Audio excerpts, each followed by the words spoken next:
Making her way to the ring, representing Power Trip from Sioux Falls, South Dakota, Maggie Moore.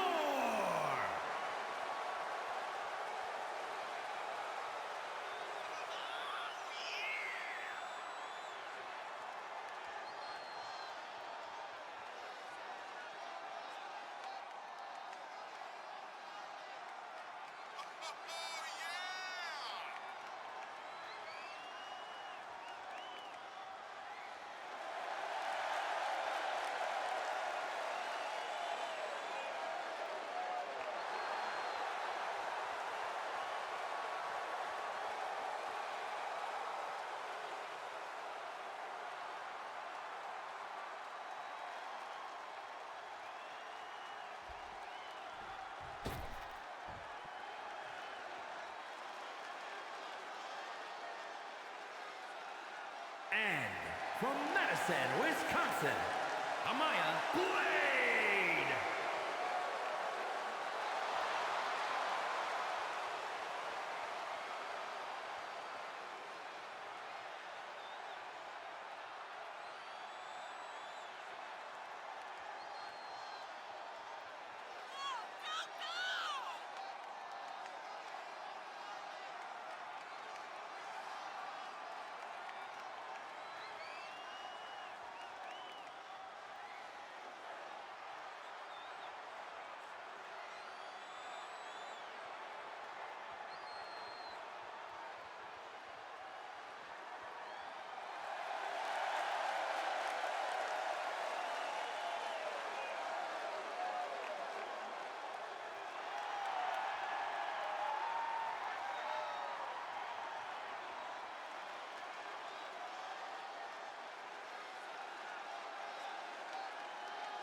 Hello, everybody.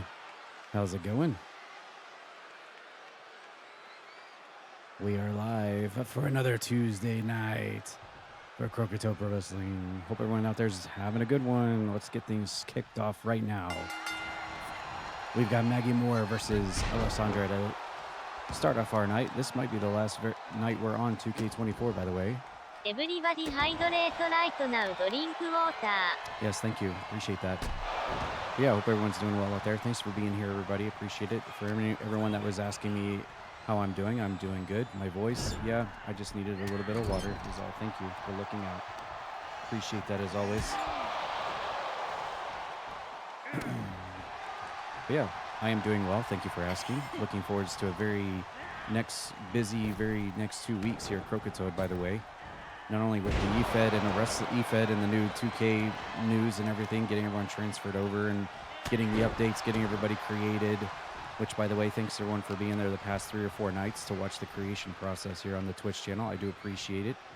I believe last night was probably one of the highest viewed streams of Croakitoad for average viewers ever. So if you were there last night, thank you very much. And for being there over the weekend. But not only that, but we have a very busy week next week as well with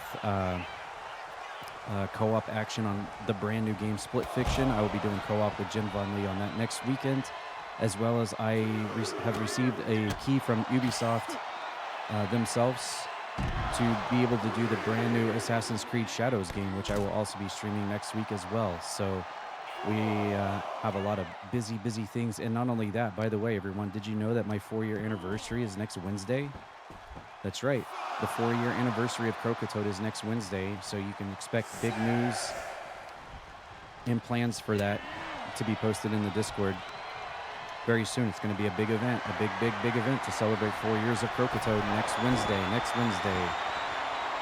Yeah, thanks for being here again, everybody. Do appreciate it. Hope everyone else out there has been doing good. Just right now, I'm a little bit overwhelmed because there's so much about to be happening here in the world of Croakitoad, whether it's the EFED wrestling or just everything. So yeah, there's a lot to go, but I love it. I love having all the goals. I love having all the milestones. I love being busy. That's how I work. That's the best I work. So yeah, so here we are. This is probably the last time we're going to be on this 2K24, everybody. So everyone kiss this 2K24 goodbye one last time. We're going to do the send-off tonight, And to kick things off here tonight, we've got Amora Blade taking on Maggie Moore. And you want to know the reason why? There's actually a storyline behind this, as she gets a 2 count off the middle rope splash there onto Maggie Moore. It's because Azarine is going for Nathan Moore's international title belt. And obviously Maggie Moore is the wife of Nathan Moore, the champion. And apparently Amora Blade has now entered a partnership with Azarine. Can you believe it? Those two together? Pretty crazy, huh? So at the end of the day, this is what this is all about. At the end of the day, it all comes down to Azarine going for Nathan Moore's international title belt as his wife takes on Azarine's biggest, closest ally in CPW right now, which seems to be Alessandra, one-on-one in this match. So no doubt Azarine and Nathan Moore are intently watching backstage to see who's going to win out between these two in our opening match. Yes, 4 years. 4 years of Croakitoad. Can you believe it? Pretty wild that we're already up to 4 years of Croakitoad. And man, I got to tell you, well, hold on. Hold that thought. Amora Blade going for the cover here on Maggie Moore and gets it. Look at that. Hits the full Nelson Slam variant into the 1-2-3 cover, and Amora Blade will pick up the win tonight to kick us off tonight. And Azarine, I can hear him laughing backstage right now. I hope Nathan Moore's ready for him. I know he just got out of the hospital, but I hope Nathan Moore's ready for Azarine because he wants that belt.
A little bit delayed, but there's the Azarine laugh I was talking about.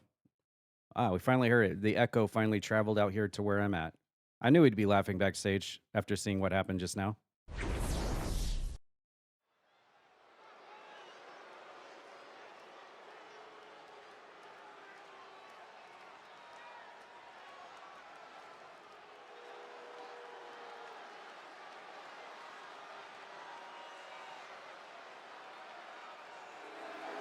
Also, Brooklyn Mathers, welcome, first-time chatter. Welcome to the stream. Appreciate you. Thank you for the compliments. This is our last night. We're going to be on 2K24. We usually do this every Tuesday night. Everybody you see is a part of the... What the hell was that? You just banned Amora Blade. Jesus Christ, Azarine. God damn. Chaos knows no bounds. That's fucking hilarious. But yeah, this is 2K24. This will be the last time we're on this game. We do this every Tuesday night. Everybody you see is a member of my Twitch community / viewer list. We all do fights, CPU versus CPU. We just do this every Tuesday night. It's super casual, just for fun. And yeah, everybody you see is someone on the Twitch viewer list. Lots of fun. We do it every Tuesday. I think next Tuesday we'll be back on 2K25 from then on.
And his opponent from Detroit, Michigan, weighing in at 150 pounds. That's what I'm talking about. Help!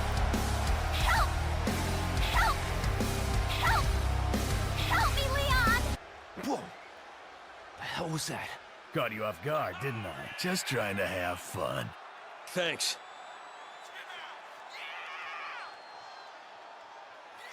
I'll take this. Sandwich. Sandwich. Sandwich. Sandwich. Then I almost became a Jill sandwich. That was intense. Thanks. Cosmic_Kappa just subscribed. Got a raid and fade. Have a great night, my friend.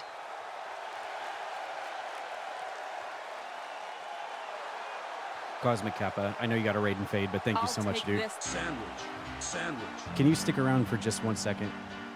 Sandwich. Sandwich.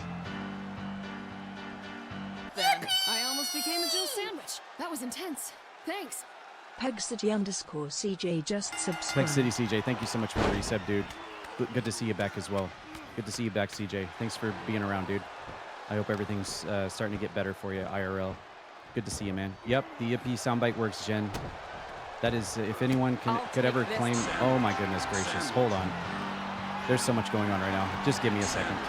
Sandwich. Then I almost became a Jill sandwich. That was intense. Thanks. Rhetorican Chipmunk has gifted a sub to Wild Bomb. I'll take this. Sandwich. Sandwich. Sandwich. Sandwich. Then I almost became a Jill sandwich. That was intense. Thanks. So if it, Rhetorican Chipmunk for anyone has keeping gifted a score sub in the to back, L_rounds. I'll take this. this is Spike Ryan, who is our CPW Young Lions champion, which is basically our brand new roster title division. And he's in a non-title match tonight. The belt is not on the line, but he's facing up against another young up-and-comer. And by young, I mean the absolute youngest member on our roster, Puppy, who is no doubt also a classification of Young Lions. So this is a fight in the Young Lions division here tonight in this match, in a first-time ever bout between these two, between NXT and Hi-Fi Puppy, one-on-one. Thanks. Rhetorican Chipmunk has gifted Thank you a guys so sub much for to the love and the hype and the Natalie_Lavender subs and the raids. I do I'll appreciate take it. this. 1 second, Cosmic Kappa. I know you gotta leave, but give me just a second when all this noise dies down. Sandwich. Then I almost became a Jill sandwich. That was intense. Thanks. Rhetorican Chipmunk has gifted a sub to Grizzly 1294. Okay, Jill is finished serving out sandwiches. So real quick, Cosmic Kappa just rated me and hit a resub. He's definitely in the top tier, one of my oldest, longest subs here at Croakitoad. He was here in the humble beginnings pretty much, and he also streams. I just want to give a shout out to Cosmic Kappa. Y'all be sure to follow Cosmic Kappa. He's one of the sweetest people I've met on Twitch.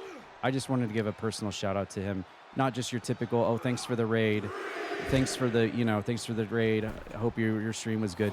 I just wanted to go one step further and just really let Cosmic Kappa know I really do appreciate him sticking with me through the years, and same on his side. We're both growing our Twitch streams together from humble beginnings, and y'all be sure to follow Cosmic Kappa.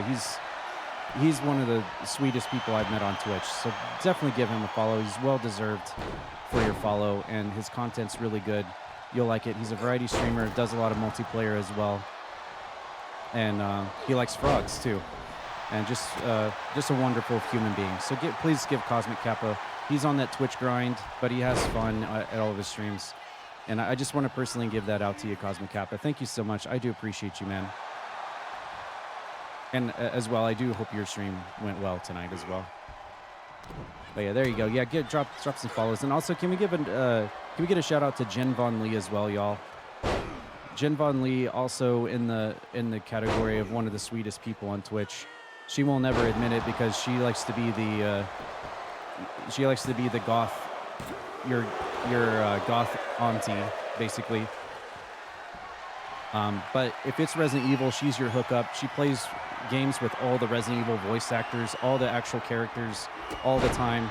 Multiplayer all over the place. Lethal Company, Phasmo, lots of Resident Evil, lots of horror games, lots of indie games, Little Nightmares. She is all over the place too. If you're not following Jen Von Lee, you need to. please do that. She was also in my top 5 Twitch streamers last year that I watched in the stats. So please give Jen, she doesn't only do Resident Evil, but she does a lot of Resident Evil. So if you like Resident Evil and Silent Hill and horror games, and she has a lovely cat named Bean as well that you can feed treats to. And Bean is amazing. And not quite as a little asshole as Milkshake is. So yeah, please give Jen a follow as well. Just want to give some love to some shout outs to some amazing friendos here on Twitch. There's so many great people on Twitch I've met since Croakitoad started.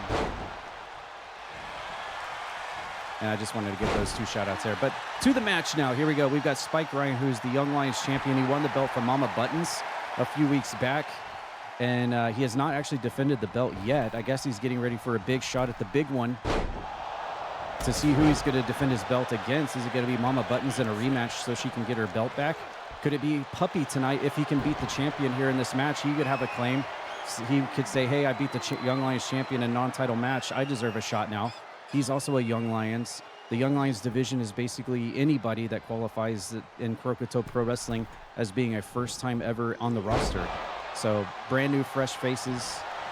Anyone can qualify for the Young Lions Championship, and Puppy is definitely in that category, but unfortunately he's not going to win tonight. Spike Ryan, our champion, will win over Puppy here tonight, one-on-one, non-title, and now he looks for his next challenger, even though Ryan Matthews is in the background waiting to employ his next strike on Spike Ryan. So I hope he's got eyes in the back of his head for Ryan Matthews.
And yes, to answer your question, Peck City CJ, I'm absolutely 100% thrilled that intergender is included in-game now. I don't have to deal with the mod anymore. It makes my show a little bit less unique because now everybody's going to have men versus women. But for convenience sake, yes, I love it.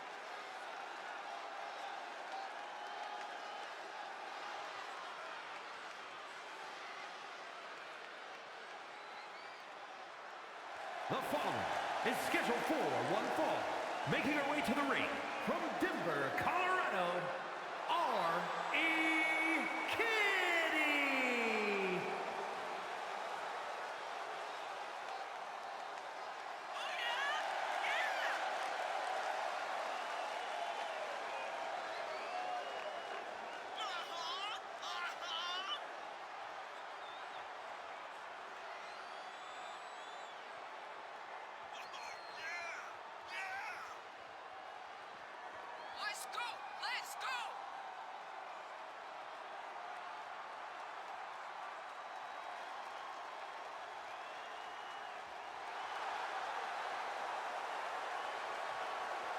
Also, I didn't give a proper shout out to Puerto Rican Chipmunk, aka Maggie. Thank you so much for that gift sub drop, Maggie. I'm sorry I didn't acknowledge that earlier. There was just so much going on.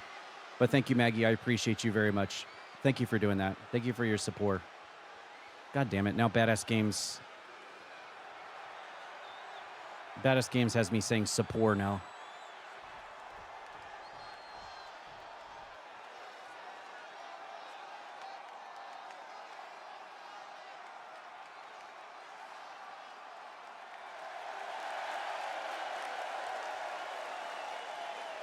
Every time I hear this song, I get more and more addicted to this song. Representing vicious and delicious from Pennsylvania, the non-stop fighting champion, Lady Gavin.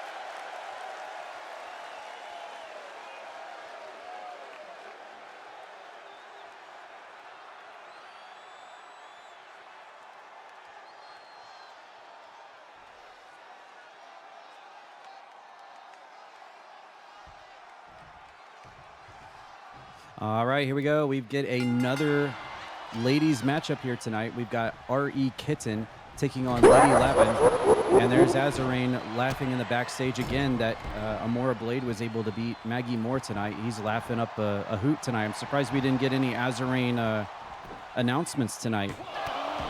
It's very unlike him to skip an opportunity to open his mouth and be crazy in front of everybody. So something must have come up that we didn't get his important announcement this Tuesday. Either way, this you're probably asking, this is the Kappa champion, Lady Lavven. She won this belt from Big D last Tuesday, and Big D was not happy about that, losing his title belt. But don't worry, CPW and Eric Bischoff and Thaddeus know what they're doing here most of the time. So basically what's happening here is Lady Lavven is in a non-title match tonight despite being Kappa champion. And so what that means is all eyes are on Kitten tonight. So Kitten, everybody's watching you right now. And the reason for that is because next Tuesday, Lady Lavven will be putting her belt, her Kappa title on the line against Big D in his rematch shot for the Kappa title. However, if Kitten is able to beat Lady Lavven tonight in this non-title match, she will be added to that Kappa championship match next Tuesday, making it a three-way match for the Kappa championship. So if you're Lady Lavven, who's the current champion, you want to definitely be sure to beat Kitten tonight so you can keep those odds as a one-on-one as compared to having two people going for your title belt next Tuesday on CPW. So Kitten's got to beat the champion right here tonight, non-title, to earn herself a title match next Tuesday and be included in that match. That's why all eyes are on R.E. Kitten here tonight. And yes, Jen, everybody picks, unless some people just say, yeah, whatever, just pick something you like. Some people are like that. But other people actually want to kind of have a song, or they just kind of keep it themed and then find something that's good or whatever. Or some people actually have a specific song they want to use. Either way, just a YouTube link works fine, and I can take it from there. Sometimes I might come back and say, hey, this kind of doesn't really match the entrance we got. Maybe we can find something else. But yeah, most people have either just let me find something that matches, or they supply me with a song that they think it works. And it can be anything from YouTube. As long as it's a YouTube link, we can make it work. Just to let everyone know that. First time in history for a three-way Kappa championship title match. Yeah, it could possibly happen. Kitten has got to pick up the big win here tonight, though, against Lady Lavven, the sleepy wonder, Lady Lavven. And also the ally of our World Tag Team Champions, Morzel and Mr. Cantot, is Lady Lavven. And she looks so cute in the new season of CPW. So cute. Ari Kitten dropping Lady Lavven throw first over the ring rope for the stun gun and goes for the cover, but only gets a 2 count. We have custom titles. Yes, we have custom titles, custom pay-per-views, custom events, custom theme songs, custom everything. I mean, you'd be really hard-pressed to find anything WWE in this WWE video game when it comes to Croakitoad Pro Wrestling. We are fully functional, fully customizable in every regard as best we can. And look at Kitten there doing some squats. She's been working out apparently at the expense of Lady Lavven, doing some vertical suplex squats there, working her legs out I'll take this. Sandwich. to make that booty more delicious as she tries to get a win here against Lady Lavven to earn herself a title shot next Tuesday. And there she goes again. Look at that. More squats, more reps. Yep. Get down deep. Got to get deep. Mr. Got to get Canton deep. just subscribed. Mr. Canton, thank you for the resub. Indeed. Mr. Canton. Do I have your attention now? Yes. You do. You do, Mr. Cantot, one half of the World Tag Team Champions with Morsel. Mr. Cantot with the resub. Thank you so much for being here, Mr. Cantot. Oh, spiraling pile driver. You love to see it. Terry Funk style there. Kitten driving Lady Lavven head first into the mat and almost gets the 3 count to earn herself a shot for the Kappa title on next Tuesday's show. Lauren Faith, welcome back to the channel. I see you out there. Welcome in, welcome in. If anyone out there is interested in joining the ranks of Croakitoad Pro Wrestling, we do this every Tuesday night. It's all computer versus computer simulated. Just shoot me over a Discord DM. We can talk about getting your wrestler on the show. If you have a picture of reference, I can try to go based off of that. And I can basically do the rest from there. Kitten tried to go high risk there, but nobody was home. Lady Lavven tried to lock it in, but couldn't get it on that exchange. Here comes Lady Lavven looking for the toe kick. Kitten caught her. There's the grapple Irish whip into the ropes, and Kitten gets thrown completely out of the ring. And Lady Lavven's going to wait for the count. Nope, she's not going to wait for the out. She's going to go outside of the ring, continue this fight on the outside. Now, just to, you guys can do the uploads and everything, but I prefer to actually create everybody from scratch. Like I can download your character, but I'll probably do a fresh download, fresh creation on it. The reason for that is because I want to try to keep everybody as organically equal and on the same playing field as possible, because if you get to start downloading people, they'll probably have a jacket someone else has. They'll probably have a finisher somebody else has. They'll probably have a victory or a custom entrance somebody else has. If I'm able to create everybody on a level playing field and just kind of go based on what has been created instead of just going with what has been downloaded, that allows us to make sure that everybody is very much unique and has different things all across the board, from movesets to entrance to ring looks. It's nothing against anybody's downloads or creations. I'm sure you all spent a lot of time working on them and working diligently to make them awesome.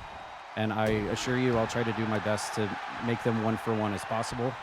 But it's just to ensure that everybody on this show is very much unique. And you know, you're only accounting for your character. I'm accounting for 100 characters. So hopefully that makes sense. And Lady Lavven will pick up the win over Kitten tonight, which means that Lady Lavven will preserve her one-on-one shot against Big D. So it will be Lady Lavven versus Big D for the Kappa title next Tuesday. Unfortunately for Kitten, that kind of sucks for her, but Lady Lavven, it's good for her.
following contest is an Extreme Rules match.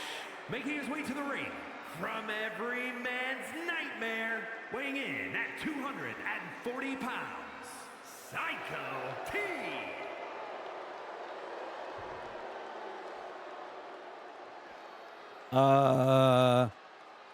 Jess Moxie, I don't know if... Oh my God, he's on fire! Jesus Christ! Whoa! How is Jess Moxie not lit up on fire right now? Tomb Raider 4 style. Jesus Christ, now that's hardcore, ladies and gentlemen. There's your hardcore champion of Croakitoad Pro Wrestling. I think Jess Moxie forgot that Psycho T has all the fires of hell that come with him every time he comes to the ring. He walked straight through the fire and got third-degree burns all over his body. I'm surprised he's not looking like Bacon Laura right now. But he comes out and attacks Psycho T on his way to the ring. Probably also a very bad mistake, but Jess Moxie doesn't care. He's the champion, and he's going to do whatever it takes here against his number one contender. Oh, yeah, we're definitely going to have a problem. That's for sure. Psycho T not going to be very happy about current situations. Or maybe he might be happy. I don't know. His wife, Bethany, has been a thorn in the side of Jess Moxie lately and has seemed to have inserted herself into the hardcore title picture. So I don't know what Psycho T thinks about this situation, having his wife involved in this thing. Right now, it seems like Jess Moxie's going to have his hands full with both husband and wife going both for his hardcore championship soon. That's right, for life, brother. This is a non-title matchup between our hardcore champion Jess Moxie taking on Psycho T here in Extreme Rules, two of the roughest, toughest, violent, grotesque criminals in CPW in the hardcore title division.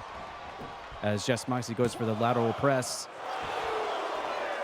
And yes, we do have a hardcore division here at CPW. It's the home of the roughest, toughest, just most violent individuals you can think of, that's for sure. And yeah, Psycho T's wife Bethany is at the top of the leaderboards for the hardcore title as well, which is going to make things very, very interesting moving forwards. As Psycho T is going to be the first one to pull out a weapon, totally legal in this match. And hello, stop.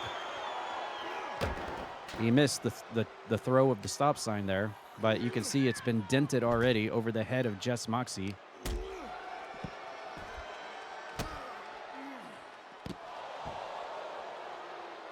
And you'll see we're outside of the ring here. No ringside countout.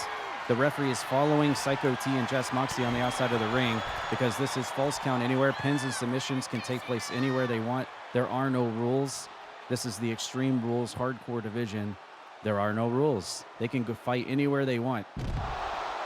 They could even go to the Sheets in Williamsport, PA and start a fight in the middle of Sheets in aisle 3 if they wanted to. It's totally legal. They can go wherever they want in the hardcore division. As Psycho T, with a lateral press of his own after kicking Jess Moxie in the face, only gets a 2 count on that one. And hello, Rasher's in the chat. There's Rasher. Rasher is back. And Psycho T's got him up. Just kind of stretching the chicken wings out a little bit there. As Jess Moxie and Psycho T just engaged in a complete pure sixer on the outside. Not even a 1 count on that exchange. I wonder what other weapons we're going to be seeing take place in this match. And there's a follow. Thank you. Anonymous follows. Oh, is that Rasher? We do have anonymous follows, so no one will ever get called out if you'd like to follow the channel, but I guess Rasher made it obvious who that follow was. Thank you, Rasher. I appreciate that. And Psycho T stretching the right arm of Jess Moxie out there. As Psycho T going for light, fluorescent light tubes, kendo sticks, all kinds of things. Rasher's been having some medical stuff happening, and she told me earlier she's recovering and feeling much better, so that's really good. We're happy to hear that. A lot of us here on this Twitch community go way back with Rasher to like 2010, so we're all really nice and happy to hear Rasher is recovering from her medical issues she's been having moving forwards. That's very nice. It's always nice to hear. As Psycho T stretches out the arms of Jess Moxie, he's got that bum left arm, that bum left elbow. You can see he's got it heavily padded up. He suffered that from what I've been told, a Japanese wrestling incident where it was barbed wire barbed wire C4 dynamite with NOS and Legos all combined at the same time, and he suffered a kind of a serious injury to that left elbow. So he's got that protected pretty hard. As Psycho T is letting him have it with that stop sign and pummels him with a forearm shot. Psycho T ready for a finisher here. Uh-oh. Oh, he's going to spike his head into the mat. Oh, wait, no, he's not. Oh, he's going for the Razor's Edge. Get it? Oh, my God. The back of his neck clipped the top of that barricade. Did you see that? Jesus Christ. And somehow Jess Moxie, having the wherewithal, being hardcore champion, able to kick out after getting the back of his neck, the back of his head, cracked into the top of that barricade. There's no give on that. That was insane. Psycho T's got a door. Oh, my God. Well, I guess we're going to open the door on that situation. Or shall we say we close the door on that situation. And there's a gift sub to the Rasher 24. Thank you, Maggie. Maggie, oh my God, inside out clothesline there on the outside. On top of the door. Maggie is popping off tonight. Thank you so much, Maggie, for all your contributions and gift subs and everything. I appreciate it. Thank you so much, Maggie. You're amazing. Oh, and Jess Moxie has just been busted open courtesy of Psycho T. He's got a cut above his right forehead there. Right above the, oh, and now Psycho T has been busted open. Wow, both of these guys now sharing blood. Brothers in blood in this hardcore Extreme Rules match. And look at this. Look at Jess Moxie rotating. Kind of shades of the last match we saw. And spikes Psycho T into the ringside on the paddings on the outside. And Psycho T almost eliminated there. But also showing his resiliency, being able to kick out after being dropped directly onto his own head with a pile driver. Uh-oh, still steps. This is bad. Oh, Psycho T. Oh, another hard shot from those harsh, steel, metallic steps. No give on those puppies, that's for sure. And this is just as brutal of a fight as I thought it was going to be between Jess Moxie and Psycho T, two guys that know each other so well over the past few months in the hardcore title division. Oh, and Jess Moxie ran right into that one. Psycho T slamming the foot into Jess Moxie's face, and then more steel ring steps. That's starting to turn into Carmageddon out here. Or it's turning into Carmageddon. It's turning into Twisted Metal. It's turning into Need for Speed. It's turning into Forza Horizon. I don't know. Uh-oh. Jess Moxie again. Oh my God, nothing fancy about that. Just a leaping pile driver again, spiking Psycho T on his head on the outside, and it is enough. Jess Moxie, our hardcore champion, will walk out the winner tonight in this non-title match, and Bethany is probably chomping her lips backstage saying, okay, now it's my turn. Gigi!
The following contest is scheduled for one fall.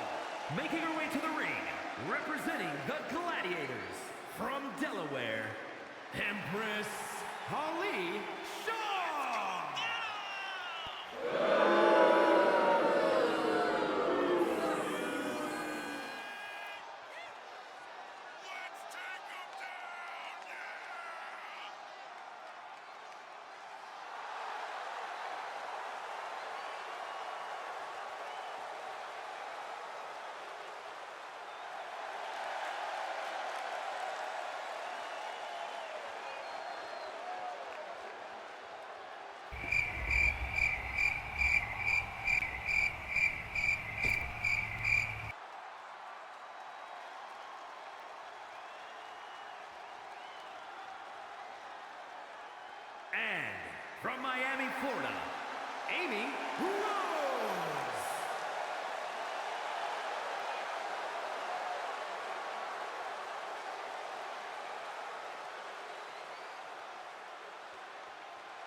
All right, we got ourselves one-on-one contest here. More ladies in CPW. I think we've now had more women in matches than we have had men in matches, and that is absolutely fantastic. You gotta love it. The women's roster is growing and increasing every time I look around, and I'm all for it. I love to see more. I want to see more ladies than men on the CPW roster. To be honest with you, I think that is a bucket list goal of mine, and we're getting very close to that. But yeah, we're seeing Alicia here one-on-one versus Rasher, and they're kind of reliving an old rivalry from a few months back when it was Alicia and Jennifer teaming up to take on Rasher and Julie in that tag team rivalry back at the very beginning of Croakitoad Pro Wrestling. But they're kind of reliving that here in a one-on-one match here. Haven't seen Rasher in a little while, taking a little bit of time off due to medical issues, but she looks great back in the ring, ready to do some super spin dashes, while Alicia is recovering from a feud with Mr. Coke and Roxas, fighting them, and is now, I guess, on a journey to try to fully turn her attention 100% to trying to rescue Miles from the evil clutches of the Dead Zone, alongside with help from Linky and us other special partners, in fact. So we shall see how that story progresses, that story arc progresses as we move into the new WWE 2K25 game next Tuesday, as we will have Tad Libs, promos, and feuds, storyline progression, and the whole shebang on the brand new video game next Tuesday. And look at Rasher using Alicia as a walk the plank. Tries to go for the super kick to the breadbasket and misses. Alicia fires back. Gonna hit the double underhook into the backbreaker. Rasher right back up to her feet, just a little bit quicker. That's what Rasher's known for, being super, super fast. And look at Rasher locking Alicia all the way up with an octopus stretch. But Alicia's going to break out of that a little too early to seek a submission win, that's for sure. Alicia with a torpedo springboard off the ropes, lands on top of Rasher, gets a 1 count. And here comes Rasher. There she goes. Rolls her up. And once again, just a little bit quicker, and goes again for that octopus stretch, looking for a submission win.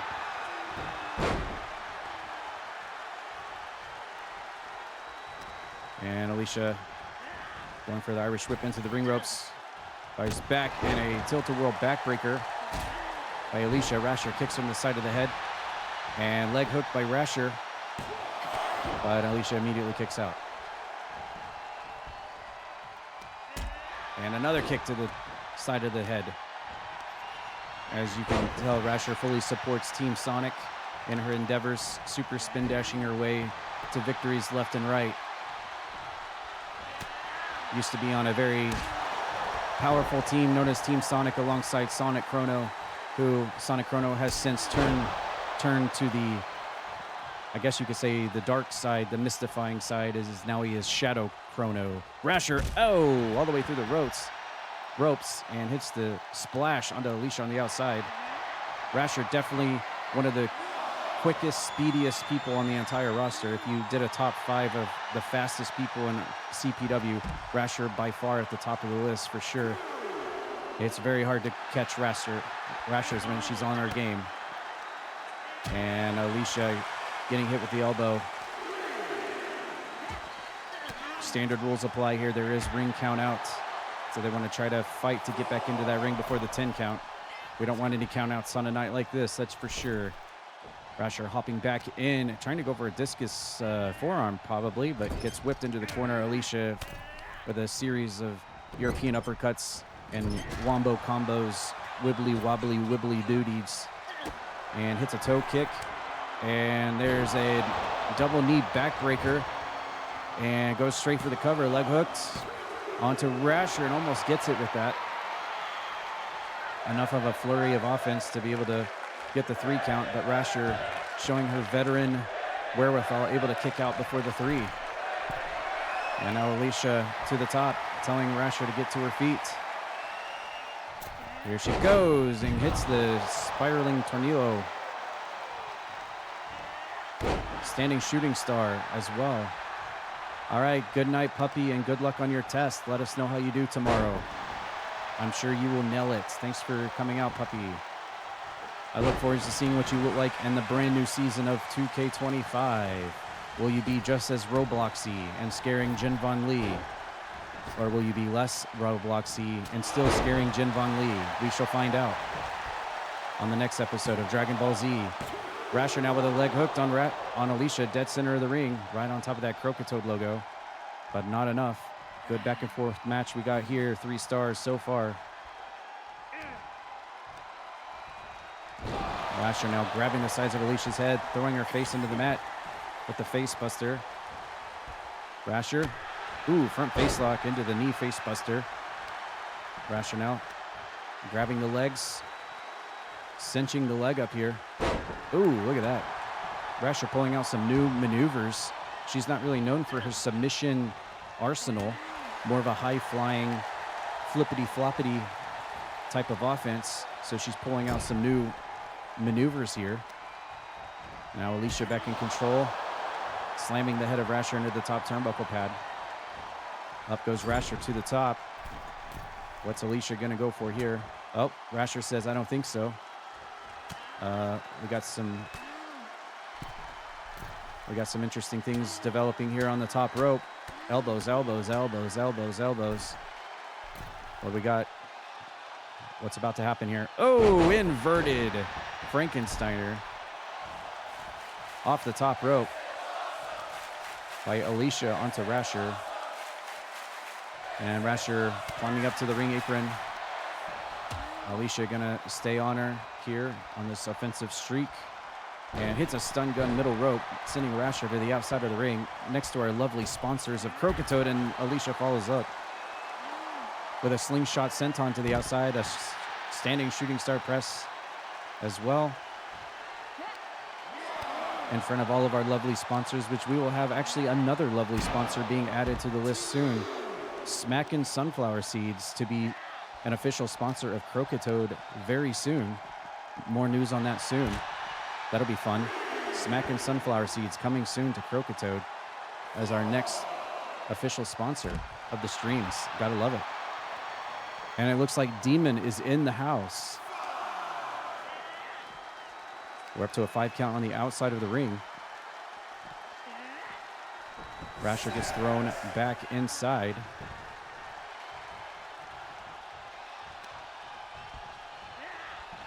And this match will continue. We're up to 3.5. Alicia inside out clothesline. Rasher kips back up to her feet quicker than Alicia. Exactly what I was talking about. Rasher just super, super fast. She goes fast. She never slows down. Elbows through the side. Here comes Rasher again. Running drop kick takes Alicia down. And it looks like Alicia won. Well, I thought she won out on that exchange. Reverse Irish whip into the corner. Rasher now. Oh, look at this. Lucha moves. Lucha, lucha, lucha. Rasher may be going to the top rope. Uh-oh, she may be going for supersonic spin dash here. This is her patented finisher maneuver. Oh my God, look at that. You're not going to get that outside green heel zone, that's for sure. Is she going to pick up the win? And no, Alicia powers out before the 3 count. So close. And now we're up to 4 stars on the match.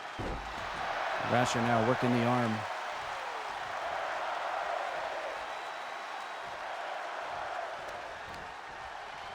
Teetering up against the ring ropes.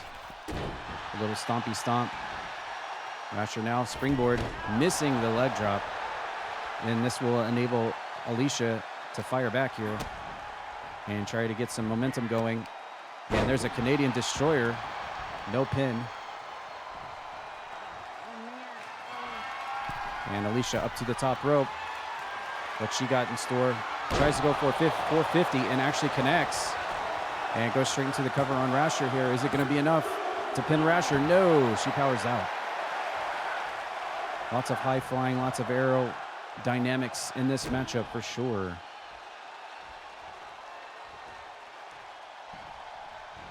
And double stomps to the side of the head of Rasher. Another springboard, Asai moonsault. And a little too much flippy for your floppy. Rasher ready for her, knees up. And Alicia head scissors takedown as Rasher rolls out of the ring to catch her breath. Demon, did you see your brand new look for the brand new season of CPW? Looking mighty fine, looking mighty fine, if I say so myself. Alicia trying to run away from Rasher, and she's not going to let her as we're back on the outside of the ring again.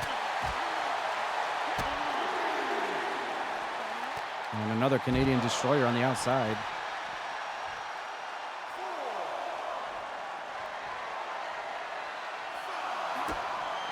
A toe kick and a face bust, an X Factor on the outside. Up to a 6. Check your Discord DMs, buddy. I think you might like what you see. And Alicia's going to just get back into the ring. Is she going to win like this? Come on, Rasher. Come on, Alicia. Get back out of the ring. Reset the count. You can't win like this. All right, Rasher's going to answer before the 10 count. That's good. This match can continue. There's a sling blade and a double drop kick. And Alicia is still continuing on with the assaults, kicks, forearms, all the things, all the stuffs. 5-star match. Yeah, we got our 5-star match here. Alicia off the top. 450 splash into the pin on Rasher. This could do it if I wager, and it will. Alicia picks up the win in this one-on-one contest over Rasher. But I will tell you, it was good to see Rasher back inside the ring. Welcome back, Rasher. Might have not won, but it was good to see Rasher back.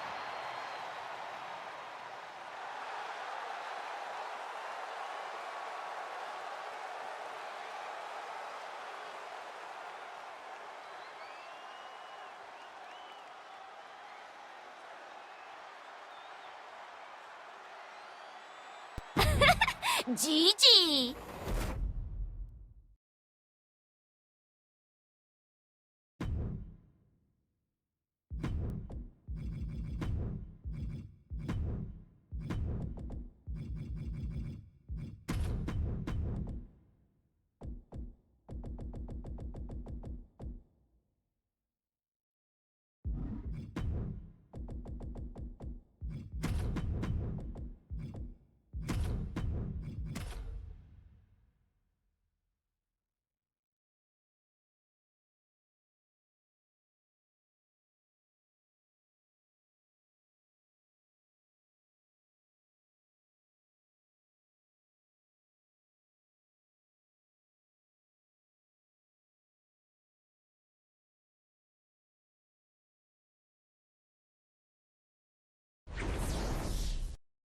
Thanks, Rasher. I love doing them. We'll see even more of them for the new video game.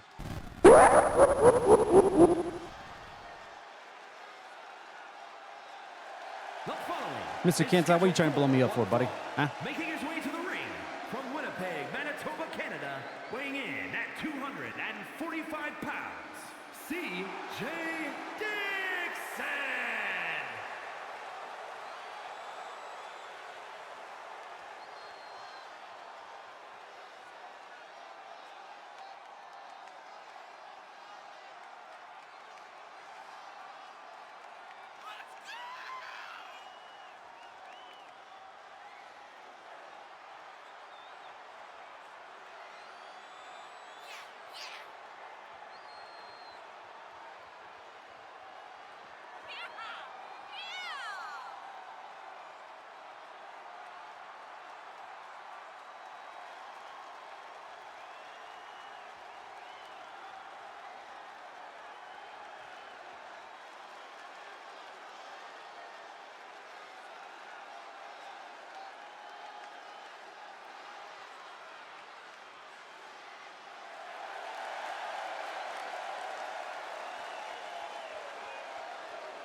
And his opponent, representing the Bloodline, from Montreal, Quebec, Canada, weighing in at 243 pounds, Demon!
All right, we've got ourselves quite the interesting matchup here. We've got Peg City CJ Dixon on his return back. We haven't seen him in a while. He took another hiatus. I guess him and Rasher took the same hiatus break from CPW for a little while. But now they're both back on the same night. Can you believe it?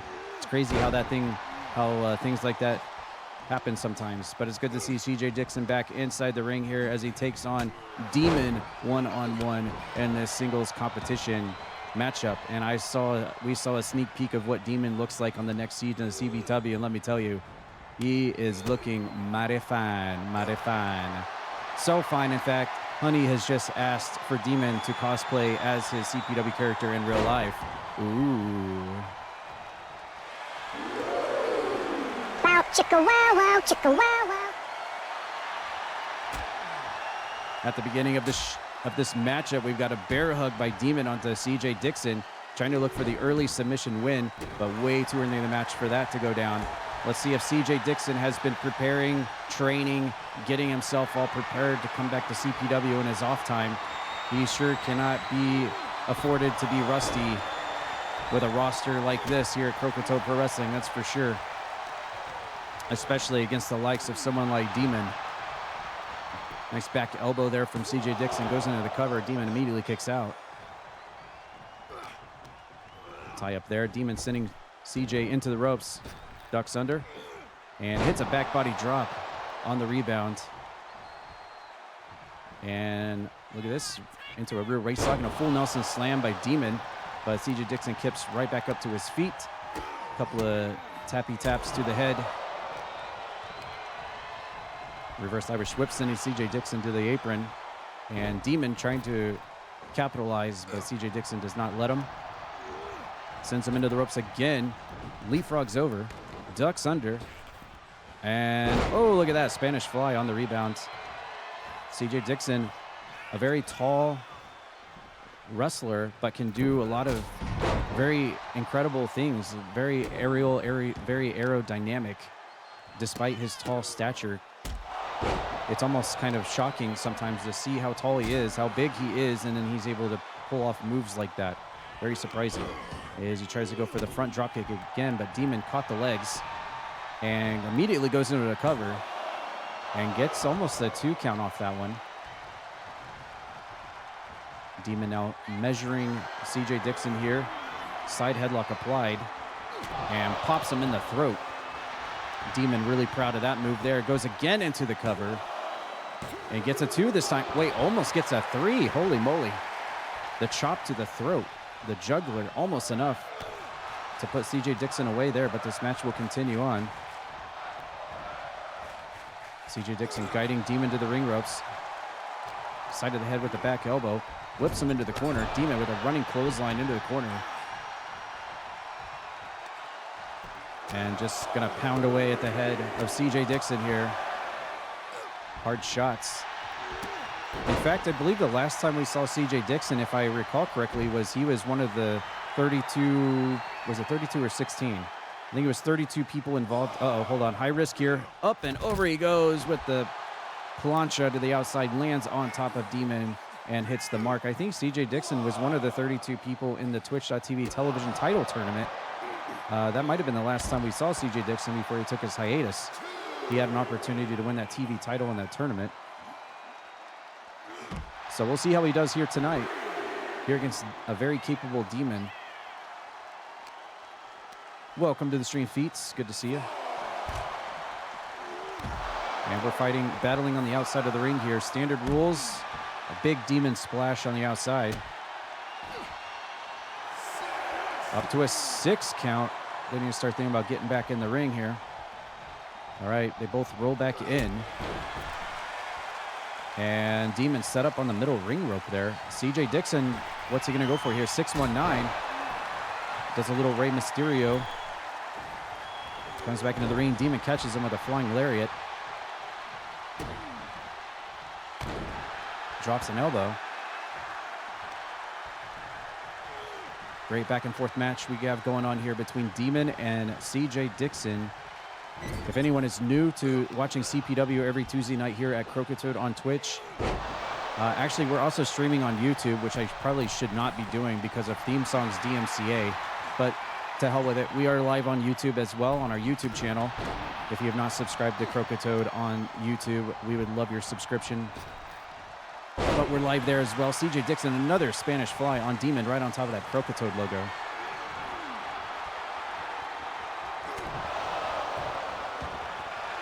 And Demon, just another hard shot to the throat or the forehead, wherever it was, and gets the win with it. Interesting. Demon, just a random shot to the side of the head. Maybe CJ Dixon is not quite 100% after all. A very tough shot there from Demon, and he will pick up the win here tonight against CJ Dixon.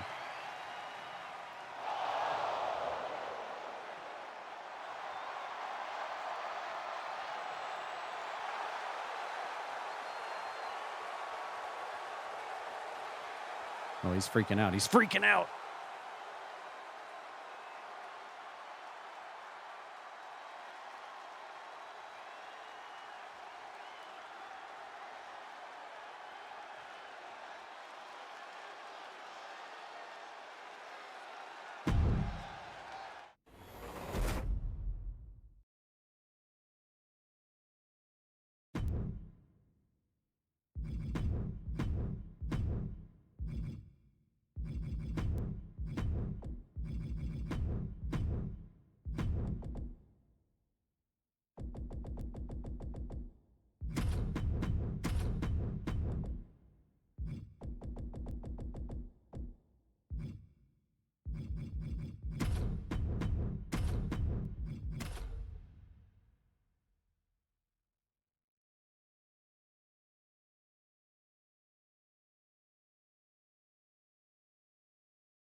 The following contest is a tag team tables match.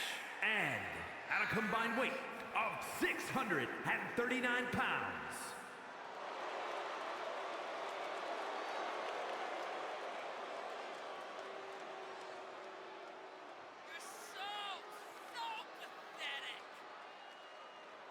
You gonna finish that, ring announcer? You're just gonna give up in the middle?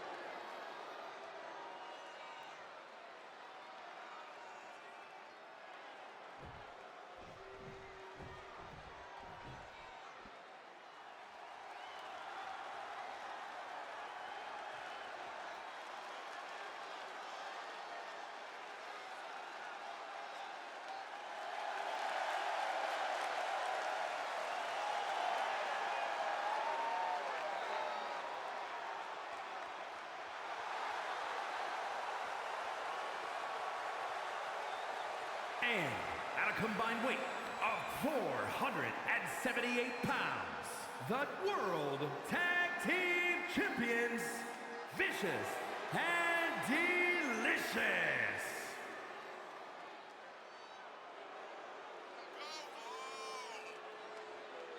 Hey, where you going? You're going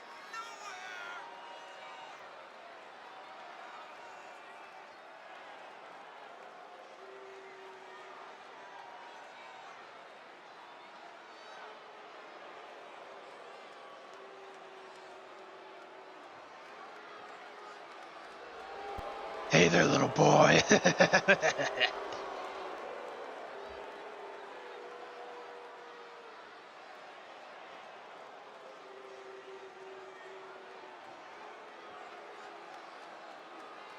Oh, yeah.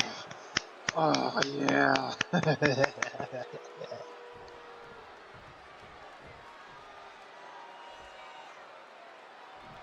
All right, here we go. We've got the super serial, menacing, monstrous team known as the Titans of Mythology, the Welsh Mosher and Anubis Khan, who have paired up to go for those tag team titles, taking on our current reigning world tag team champions, the most sexy and delicious and sometimes vicious tag team champions, known as the Black Stallion, sexual stallion, known as Morsel, and the CPW sexiest man alive, Mr. Cantot, in this match that is not for the title belt. Do I have your attention now?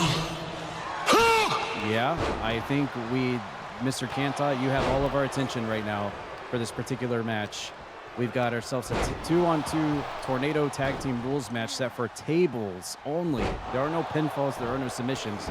The first person to crunch somebody else through a table in this match will win.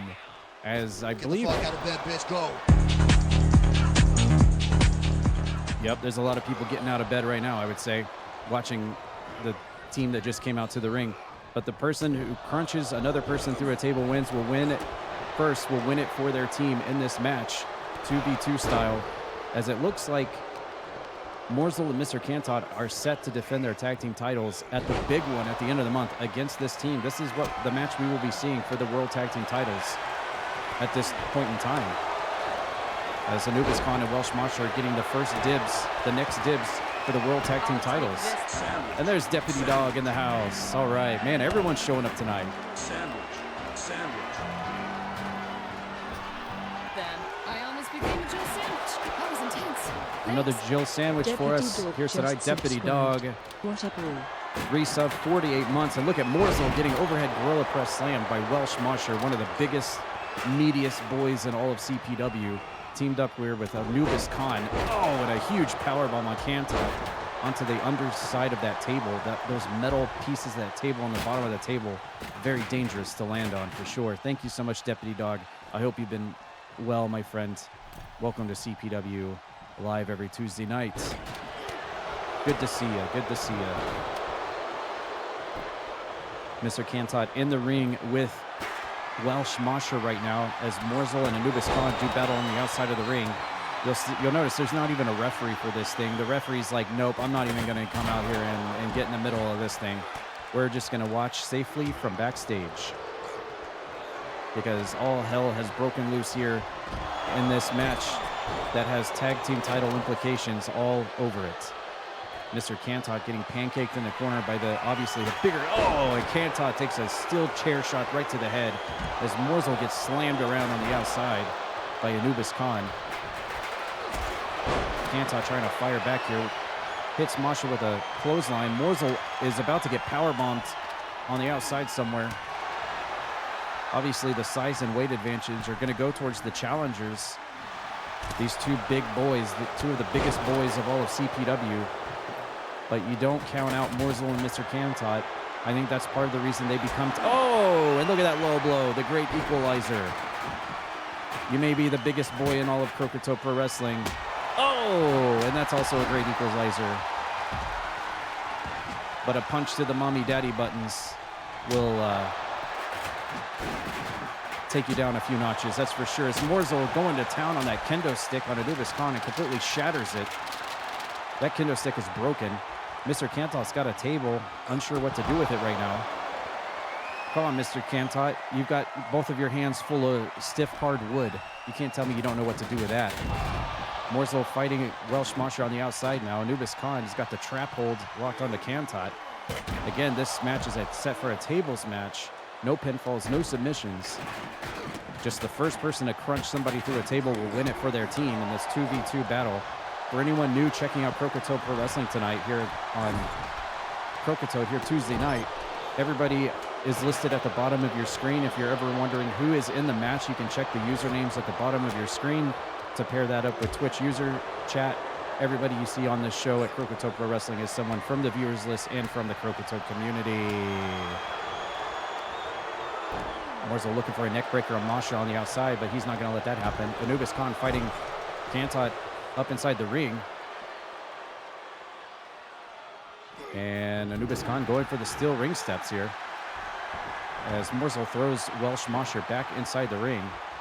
I don't know where Anubis Khan is going with these steel steps. Oh, he tried to hit Morsel with them. Oh, and Morsel takes a chair shot to the back. Oh my God, weapons are glitching out all over the place. My God, look at the ring. It's full of weapons right now. It's full of weapons. This is an OSHA violation and a half going on right now. My goodness. Welsh Mosher now table in hand. Clocks Morsel with it. Uh-oh. Welsh Mosher's setting up the table, and it's not for dinner, ladies and gentlemen. Look at Mr. Kantot. Oh my God. What is he about to do to Anubis Khan? I can't believe Mr. Kantot actually had the strength to lift him up like that. Morsel with a springboard DDT off the ropes, and oh, Kantot gets Oklahoma slammed on the outside. Morsel and Welsh Mosher doing battle for that table, as that's the primary objective. Welcome in AJ Jacobs to tonight's CPW. Reverse atomic drop by Welsh Mosher onto Morsel, and he's going to roll out of the ring, leaving Mr. Kantot, one half of our tag team champions, alone in the ring with these two giant beasts that want his title belt. And Mr. Kantot doing a fine job so far of fighting them both off as Morsel slowly recovers on the outside. Abdominal stretch applied. That's not going to do any good other than wear down his opponent, though. Uh-oh, and now Welsh Mosher's on the outside, leaving a uh-oh, we may have a choke slam here. Uh-oh, oh, one-handed choke slam from Anubis Khan onto Kantot, showing the power of this Titan. And uh-oh, Kantot might be in deep trouble here. Mr. Kantot might be in deep trouble here, ladies and gentlemen. Uh-oh, Mr. Kantot, no, oh, Mr. Kantot. Sidewalk slam through the table by the challengers. Anubis Khan gets the last laugh tonight as the challenges for the tag team titles looked real good tonight against the sexy duo.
Hello, Goat26. Welcome to this Twitch stream.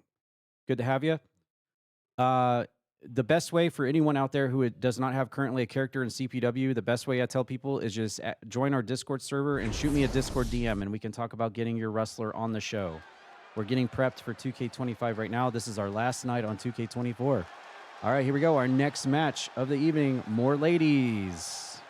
The following is scheduled for one fall, making her way to the ring, representing the Bloodline from Montreal, Quebec, Canada, Lily A.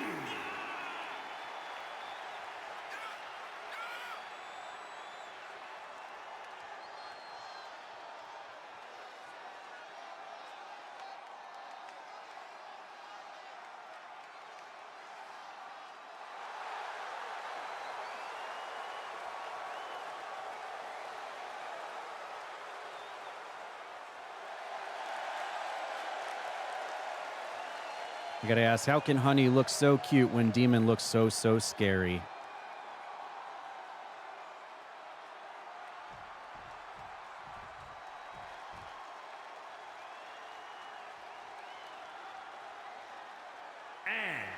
Thank you, Rasher. I appreciate that. God knows I've got some time into making them. We know that, don't we, Rasher?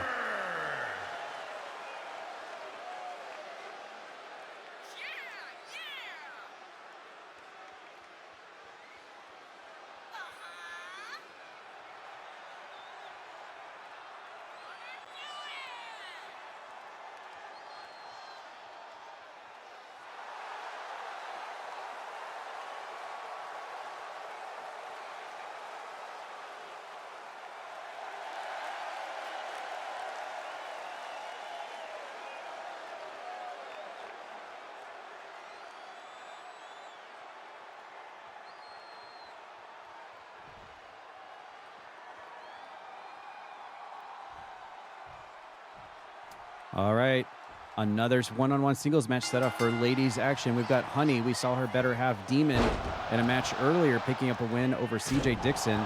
And now it's Honey's turn to come out here. And on the other side of the coin, we saw Alicia come out and win a match against Rasher earlier. Now it's time for her mother, Jennifer, mother and daughter duo here at CPW, to come out and also perform in this singles match. Lots of family relations here at Croakitoad Pro Wrestling, whether be it blood related or spousal related. Wait, that did not come out right. That's not what I meant. Let's just say spousal. Jesus Christ. That did not come out right. Let's nix that and pretend I did not say that. That did sound wrong. Been watching me make them since Justin TV. Yes, Big D, you also go way back. Show of hands. Who all was here when I'm calling the cops. Yeah, please. No, let's nix that. Let's nix that. Ixnay to the Nixnay. I don't know. Show of hands. Who was here back in the Justin TV days watching this go down? Show of hands. Who all here is here part of the Justin.TV OG gang? We got quite a few of you here tonight. We go back quite a ways, many years, many years, and we're still going. We're still going.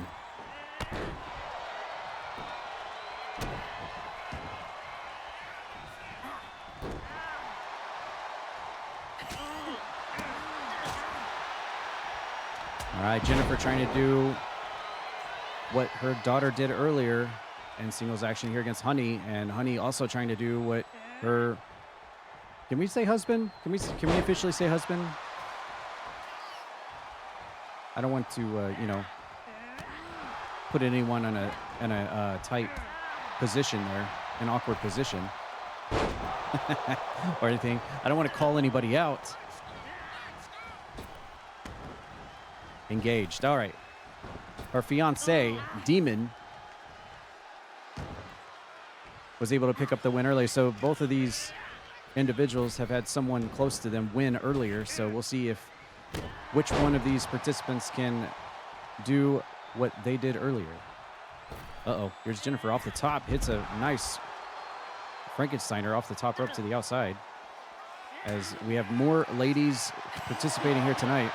And I believe that 2K25, our new season of CPW, is going to have even more ladies than ever before. And I'm all for it. I love it.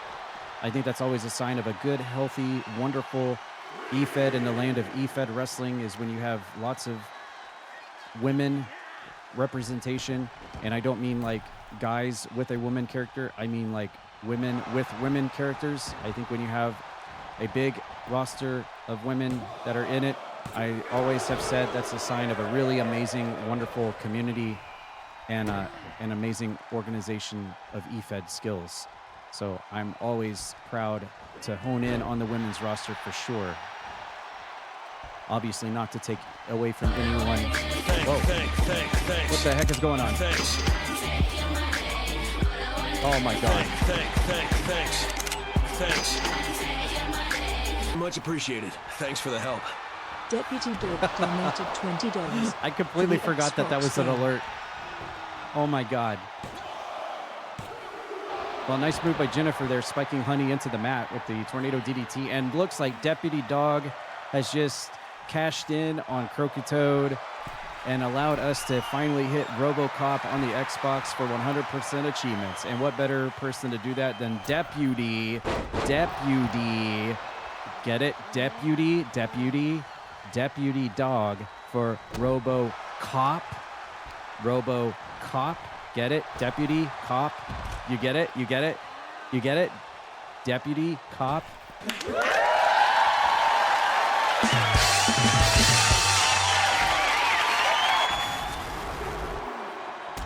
Thank you, Deputy Dog. I appreciate it, buddy. Thank you so much. Been looking forward to playing RoboCop for a while. We'll be going for 100% achievements on that. Thank you for doing that so much, Deputy Dog. I appreciate you, buddy. When me and Signified, AK Portal Guy D, went to TwitchCon back in 2019, we went to TwitchCon in 2019 in San Diego. We actually met Deputy Dog while standing in line in the Twitch merch area of TwitchCon. I think they were a few people ahead of us, and we exchanged usernames and on our tags and said, yeah, we both stream. And from then on, we've known each other. Wonderful story, wonderful origin story between me and Deputy Dog. I love the guy. He's one of my favorites. Thank you so much, Deputy Dog, for all your support over the years. I appreciate you, brother. Deputy Dog, definitely one of the good ones. Thank you so much. There's one good thing we got out of TwitchCon, and I'm not saying it was a bad experience. It was actually quite fun, but one of the highlights, I should say, of me and Dustin going to TwitchCon was meeting Deputy Dog, for sure.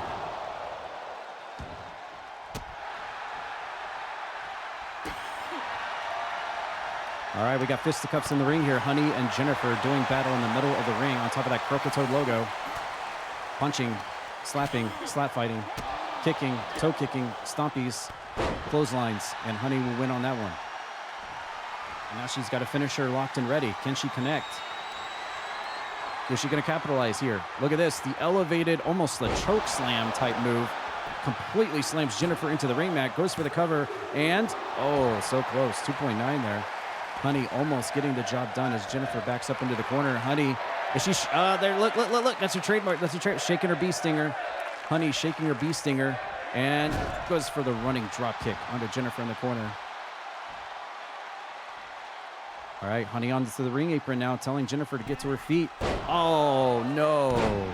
She completely missed. Nobody home on that one, and Jennifer's going to capitalize on that mistake. Now going to the top rope, and she also misses. Trying to go for the top rope moonsault. Couldn't quite get the distance on that one, though. Rear waist lock into the German suplex, but Honey's right back up to her feet. Honey firing back with forearm shiver shots. And a hair mare.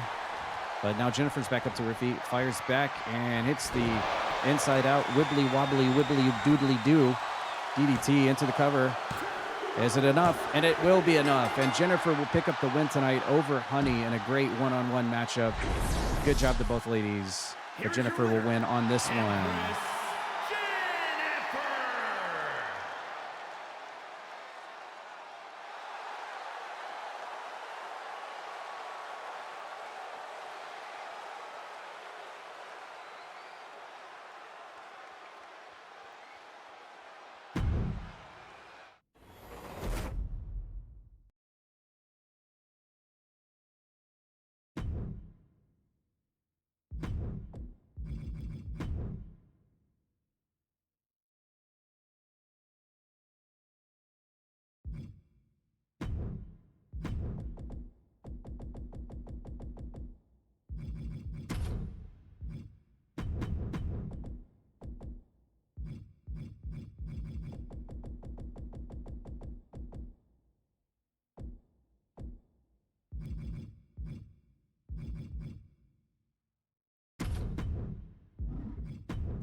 like to take this time to thank everybody for being here tonight. Thank you guys so much. I appreciate the love.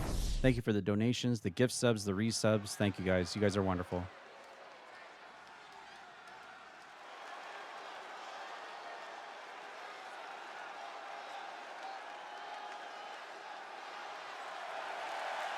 The following contest is scheduled for one fall, making his way to the ring from Miami, Florida, weighing in at 235 pounds, Miles Wildman.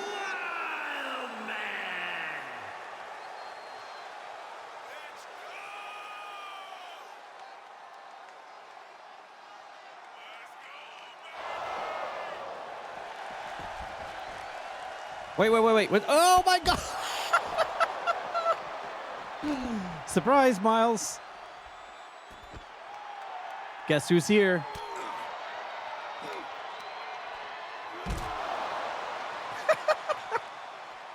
Oh my God. Surprise, motherfucker. We got ourselves a one-on-one matchup here tonight, exhibition style. What the hell? As the dead zone infected Miles, he's looking even more healthy every time we see him, isn't he, guys? He's looking 100% healthy. He checks out.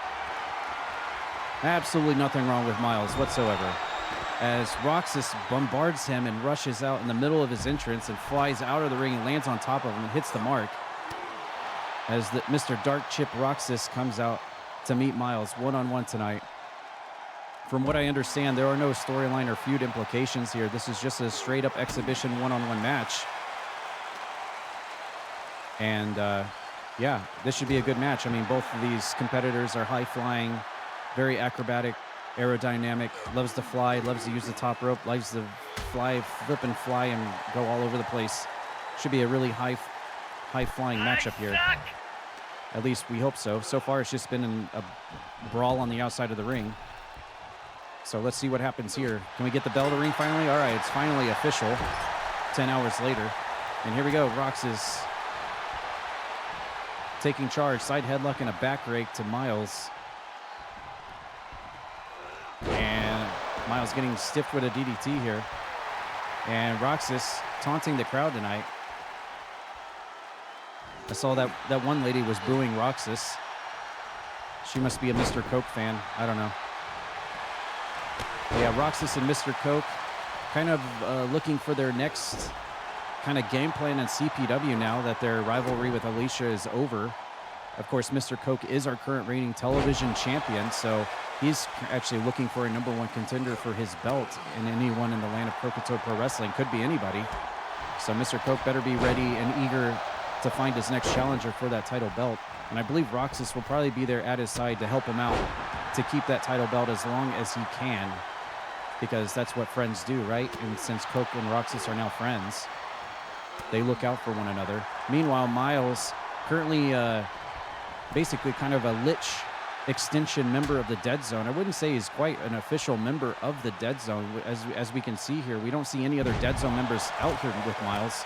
And in fact, we don't, anytime Miles comes out, there is no Zombie, there is no Tad Peters, there is no Nosferatu, there is no Dark Phantom. It's usually when it's Miles, it's just Miles. So interesting strategy here employed by the Dead Zone. It's almost as if the Zombie left his mark on Miles and said, you're now infected, go do what you want to do, and we'll leave you to your own devices.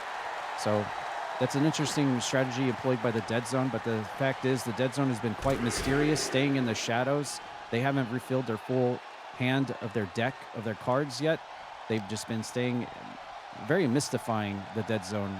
I mean, half of the members we haven't even seen yet, but we know they're there, lurking in the shadows backstage. So Miles is kind of a loose cannon here, an infected loose cannon here, working on his own urges, as Linky trying to save him and bring Miles back to his former humanity. Surprising that we don't see Linky involved in this thing at any way, but we do know Miles versus Linky is set up for the big one at the end of the month. So we'd have that going down. That is actually a match booked for the event at the end of the month, so no doubt Linky is definitely watching this one closely to take some notes, get some homework done on Miles to get ready for his match against him in a few weeks, as we have this exhibition match here, Miles versus Roxas. And look at Miles. Oh my God, he was levitating. The powers of the Dead Zone, ladies and gentlemen. Did you see that? if you blinked or you tapped out, you didn't see it. Miles was literally floating on the mat. And looks like he was just haunting Roxas like a Phasmophobia ghost there for a second. But that's going to cost him, as now Roxas is ready to go. And hits an elevated DDT, and Miles has now been busted open. And the referee shooting in for the count here, and Roxas almost with a DDT finisher win there. Well, that wasn't his finisher, but definitely a trademark move there by Roxas, spiking Miles into the head into the mat. And you see the blood coming down his nose now. Thank you for the follow, by the way. For anyone new to the channel, we do have anonymous follows. No one will ever get called out. You can follow in your own leisure, and we do enjoy lurkers. So if you're more of a lurker here on Twitch, you're more than welcome to hang out. Miles with a nice submission there onto Roxas, trying to seek a submission win, but Roxas is not going to have any of that. It's back and forth. Oh, Alpine finisher there by Miles. That was very wild. I guess we can call that the wild ride. Roxas almost went down for the count on that one. And look at Miles here walking the ropes, and hits the clappy elbow drop. Now goes for the cover after the 1-2 punch. Is it enough to put Roxas away? No, he kicks out at 2. Now Miles going to the top. This is where he likes to go. High risk all the way. Miles now, look at that. Oh, somersault leg drop, but nobody's there. And it looked like he didn't have enough extension on that anyway. Roxas with the big rock splash off the ropes, hooks the leg up on Miles. 1, 2. No, Miles kicks out. Lots of near falls in this one. This match starting to pick up and get a little bit quicker. This is what I expected out of these two. And now a bleeding Miles trying to direct traffic here on Roxas. A few elbows gets him out of that. And Roxas flying dropkick and another. And here comes Roxas. Crossbody splash taking Miles to the mat. And now Roxas setting ready for something. What's he going to go for? I think he's about to dart, chip, and jack in here on Miles. Inside out, wheelbarrow face buster. Oh my goodness gracious. Inside out, Miles pinned, and no. Powers out with a right shoulder. Miles showing the resiliency of, oh, look at that face of Miles. I haven't seen his face be like that ever since he fought the zombie and what started this entire dark story arc of Miles Wildmore. I don't think he was expecting Roxas to be this aggressive tonight. He is wearing the purple with the red lights coming from his visor. That means he means business. And it looks like Roxas has now been busted open, courtesy of Miles. These two taking each other to the limit tonight. A fight on the outside. Standard rules apply, so they need to get back into the ring before the 10. We haven't had any match end by countout on the outside yet. Here's to not jinxing it whatsoever. Miles getting slammed into the crowd barricade. The front row getting a nice look at this matchup here as Roxas throws Miles back into the ring. Roxas taking the long way around to catch his breath. And here we go. We're back inside again. Roxas going to capitalize. Got some fisticuffs here. Nice arm drag from Miles. And Miles a little confused. Roxas, what is wrong with his foot? There are some shenanigans going on in this match between these two. I don't know what kind of mystifying powers is going on, but Fisherman suplex from Miles takes Roxas down. And Roxas getting sent into the ropes. And another arm drag. Roxas tying up with Miles into the ropes. Ducks under. Punch to the breadbasket. And reverse inverted DDT there. Goes for the cover. Is that enough to put Miles away? And it is, actually. Roxas will pick up the win tonight. I guess he was fired up enough to come out here and get the job done over Miles. And Miles better be ready for Linky, though, because that's his date with Destiny. But tonight, Roxas gets the big win.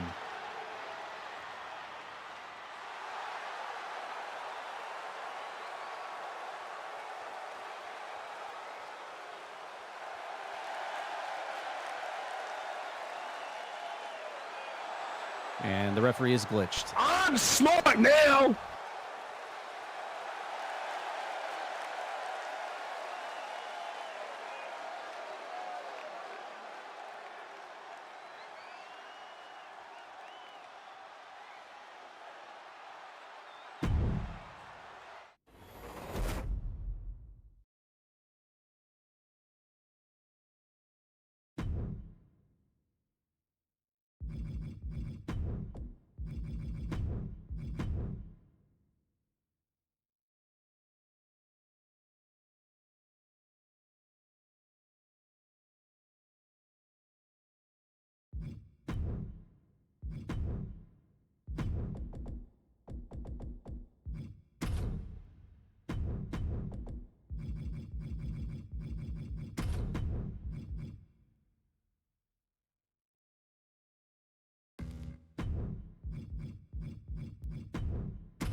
The following is scheduled for one fall. I'm calling the cops. Making his way to the ring, representing the corporation from Toledo, Ohio, weighing in at Hey, wait, Wizard Boss.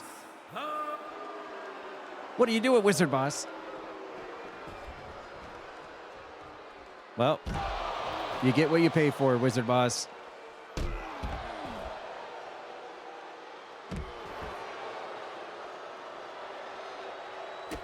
Well, as we all know, Wizard Boss deep in a rivalry with the boss of Croakitoad Pro Wrestling. There you see Thaddeus. He is the boss, the chairman, the CEO, the owner, and the cowboy hat, Mr. Thaddeus himself. And his evil corporation at the top of the ranks, the newest member was Deputy Dog. His personal enforcer, Deputy Dog. As you can see, Thaddeus just with a big smile on his face as Deputy Dog does his bidding for him tonight. And Wizard Boss thought he could come out and get the upper hand on Deputy Dog. I guess he knew Thaddeus was going to be escorting Deputy Dog out tonight. And so he knew his odds were... Oh, look at this. Look at this. The cheap shot from the boss throwing Wizard Boss towards the ring, telling him probably to get over there into the ring. Wizard Boss probably knew his back was up against the wall here in this 2-on-1 unfair situation with the boss at ringside. And so he thought he was going to try to get the upper hand here while Deputy Dog made his way down to the ring. But didn't quite work out for him the way he thought. But here we go. We're finally in the ring now, and this match is official. As we all know, Wizard Boss has been deeply engaged in a rivalry with Thaddeus and his entire corporation for several months now, actually. And I'm looking to see how this whole thing is going to finally come to an end. Like, how is Wizard Boss going to finally turn the tables on Thaddeus and his entire corporate stable here at Croakitoad Pro Wrestling? A win here tonight would definitely put Wizard Boss in the right direction over Thaddeus's personal security guard, Deputy Dog. But Wizard Boss losing tonight would not be a very good look, as Wizard Boss probably looks towards a date with Destiny with Thaddeus at the big one at the end of the month, basically CPW's WrestleMania event. That's probably what we're looking at. And there's a Deputy Dogman splash, but Wizard Boss rolls out of the way as he splashes the Croakitoad logo. And Wizard Boss, nice. Got the gut wrench there and slams him down. As you can see, Thaddeus at ringside putting a kendo stick into the ring as the referee says, no, we're not going to have any of that. Regular rules apply here in this match. There are no hardcore elements in this match. It's just a straight up regular match. So interesting strategy by Thaddeus standing at ringside. And hello, Savage Rose 2. Welcome to the stream. Welcome back. Wizard Boss now. The double leg takedown, looking for a Boston Crab. Deputy Dog right next to the ring ropes, so he's going to definitely get out of that one as everybody rolls out of the ring now. And Deputy Dog, nice. Spinebuster variant on Wizard Boss. And there is definitely the Spinebuster from Deputy Dog. The Dogman slam followed by the Deputy Dog splash on the outside. Oh, Wizard Boss gets right up to his feet, only get leveled. Man, I don't know. Wizard Boss just seems like he's off his game tonight. I think that distraction of Thaddeus at ringside is making Wizard Boss not be at 100% tonight, but we'll see what happens here. Oh, there's Thaddeus, the aforementioned boss of Croakitoad Pro Wrestling, taking that turnbuckle pot off to expose that steel buckle. Will that come into play? We shall find out. As Deputy Dog and Wizard Boss going at one another here with pure fisticuffs. Who's going to win out on this exchange here? And it looks like it will be... Well, I thought it was going to be Wizard Boss there, but no. This slat fighting championship will resume here between the corporate Deputy Dog and Wizard Boss as he goes for a lateral press. After all of that, Wizard Boss powers out. And Boss is going to roll out of the ring quickly to kind of reset the gauge here. Back inside the ring, catches Deputy Dog off guard. Toe kick into a neck breaker. Wizard Boss needs to stay on the assault. Hits a snapmare. And a Mr. Perfect special to follow suit. Deputy Dog rolling out of the ring. Uh-oh. Wizard Boss I thought he was going to try to go high risk, but trying to get the fans to rally behind him. Wizard Boss not exact. Oh, and there's that steel buckle. And Thaddeus' plan backfired as Deputy Dog solar plexus hitting that steel buckle in the corner. And a very glorious shin to the back of Deputy Dog's head. Wizard Boss not exactly your typical good guy, not exactly your typical bad guy either. Just more or less Wizard Boss being the anti-hero of CPW. Doesn't really have one affiliation one way or the other. But everyone seems to, at the end of the day, really like Wizard Boss, even if he might do some things that not everyone may agree with. Like this, going straight up to Thaddeus. Look at these words between Wizard Boss and Thaddeus. The boss of CPW, Wizard Boss, showing no care in the world that he has his back turned on Deputy Dog and he's going to pay for it. The malarkey from Thaddeus catching Wizard Boss off guard and allowing Deputy Dog an opening in this match. And there is the official Dogman Slam. That is his official finisher there. Is it enough, though? Oh, my God, it almost was. Wizard Boss narrowly kicks out before the 3 count. Deputy Dog now hoisting Wizard Boss across the ring with a double neck hold. Shooting in for something, but Wizard Boss counts. Oh, my God, and there's one of the... And look at Thaddeus. He knew what was happening and tries to climb up to distract the ref, but backfires. He doesn't want spit in his face either. Was it enough? No! Deputy Dog kicks out. One of the various potions, tonics, toxics, anti-reagents, reagents, whatever you may think Wizard Boss has. Poisonous concoctions, fireballs, acid, everything. He's got it, and he just spit Deputy Dog in the face. And with Deputy Dog's mouth being wide open like that, you know it went into his mouth. I wonder how that is going to affect Deputy Dog's performance for the rest of this match, considering he just got something spat at him in his face and in his mouth. And there's Thaddeus again, distracting Wizard Boss. These two have so much history here at Croakitoad Pro Wrestling in the past couple of months. While Deputy Dog is laid out on the outside. And Thaddeus backs away. Again, I'm sure he does not want spit in his face tonight either. Or a fireball, for that matter. Wizard Boss certainly has plenty of those in his arsenal. Deputy Dog back in the ring, following suit with Wizard Boss as he gets whipped into the corner. Clothesline. Taking him off his feet. And here comes Deputy Dog off the ropes. Hits the big splash again. No cover after the fact. And Deputy Dog running DDT. And now Wizard Boss seems to be busted open from somewhere. And Boss, just the distraction from outside has really cost him here. Deputy Dog shooting in for probably another Dogman Slam. But Boss was ready for it that time. And he was going to try to direct traffic for a bit. But Deputy Dog cuts that off before it can begin. Toe kick from Wizard Boss as he tries to mount a comeback here. And there's the glorious DDT from Wizard Boss. Very theatrical. That's his finishing maneuver. Is it going to be enough, though? And it is! Wizard Boss, despite all the odds, comes back with Thaddeus standing at ringside, watching his personal security guard, Deputy Dog, take the 1, 2, 3, and Wizard Boss will pick up the win here tonight in singles action.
The following contest is scheduled for one fall.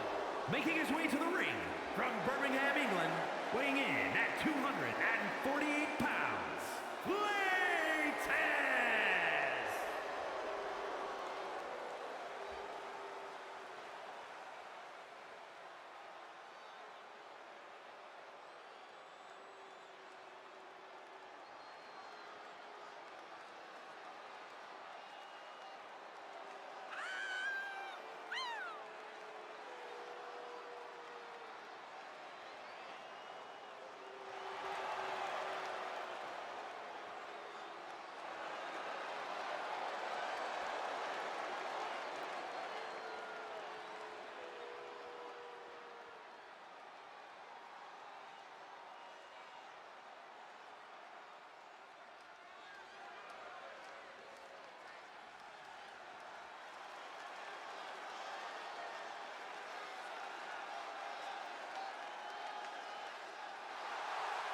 And his opponent, representing the Assassins from Greenwich, Connecticut, weighing in at 230 pounds, the television champion, Mr.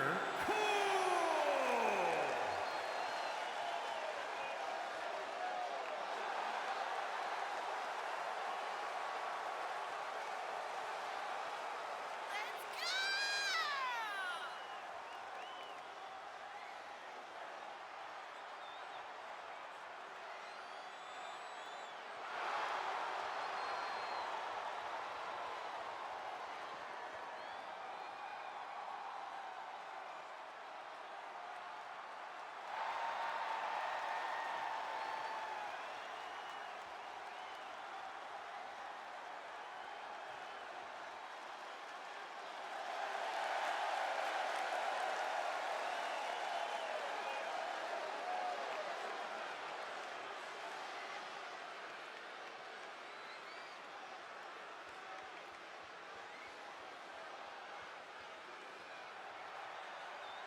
All right, we got ourselves a very surprising match here. I don't think Feats and Coke have ever fought in CPW yet. Coke immediately trying to go for some kind of spear or takedown or something, but he tripped, and Feats is going to capitalize on that. Feats, knowing that Mr. Coke is the brand new Twitch.tv television champion, the title is not on the line tonight, but if Feats can get a win here over the champion, I think Feats would have a very big claim to be the first person that Coke needs to put his title up against. Of course, you also have Jimmy Zaz somewhere in the background. Maybe someone can find him. He's hiding back there somewhere. That may also have something to say about that. Getting his rematch shot for the TV title as well. But yeah, anytime you can beat a champion in CPW where the title is not on the line, that person is definitely going to have a stake and a claim to try and get the next shot. I don't know what Coke was trying to go for there, but it missed again. Some kind of like single leg takedown or something. But Feats was ready for him, as now we have fisticuffs here between Mr. Coke, the Twitch.tv television champion, and Feats one-on-one in this first-time bout between the two. And, oh, looks like the champion has just been busted open. We saw Coke's special partner, Roxas, pick up a win earlier over Miles Wildmore a few matches ago. So now Roxas probably watching on the monitor backstage to make sure Coke wins his match here too. That's just what tag partners do, I suppose. As a bleeding Coke is going to roll out of the ring. Feat's going to follow suit, like hunting his prey here. Like he's stalking a raptor or something to the outside of the ring. And Coke is going to throw him right back into the ring. Been a great show tonight. You can definitely feel the send-off kind of presence of our show tonight with the matches that have been going on. I'm pretty sure this is probably going to be the last time we see 2K24. I think a lot of people was not expecting 2K25 to come so quickly at Croakitoad Pro Wrestling, but hey, I am Croakitoad and I shock everybody sometimes. Mr. Coke, nice power slam onto Feats off the ropes. And short arm shoulder block from Feats. Peeling him back, going for the lateral press onto Coke, and only a 1 count. Ooh, what the heck was that? Feats almost doing like a headbutt, almost like a T-Rex chomp onto Coke's bleeding face. Feats really wanting to hunt down that TV title, I can tell. He wants a title belt around his waist. Look at this. Oh, man. Just knees Coke right in the chin. That is painful, very painful. Maximum pain, I would say. Oh, and look at that. Just when you thought Mr. Coke was out, he fizzles out of nowhere and hits the spiral Coke buster.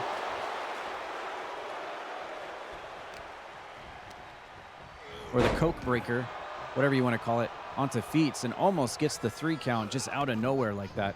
That's the Mr. Coke way trademark as he now fires back. Look at the blood coming down Mr. Coke's face now after taking the damage that he's taken from Feats so far in this match. Coke now with a nice spine buster, taking Feats off his feet.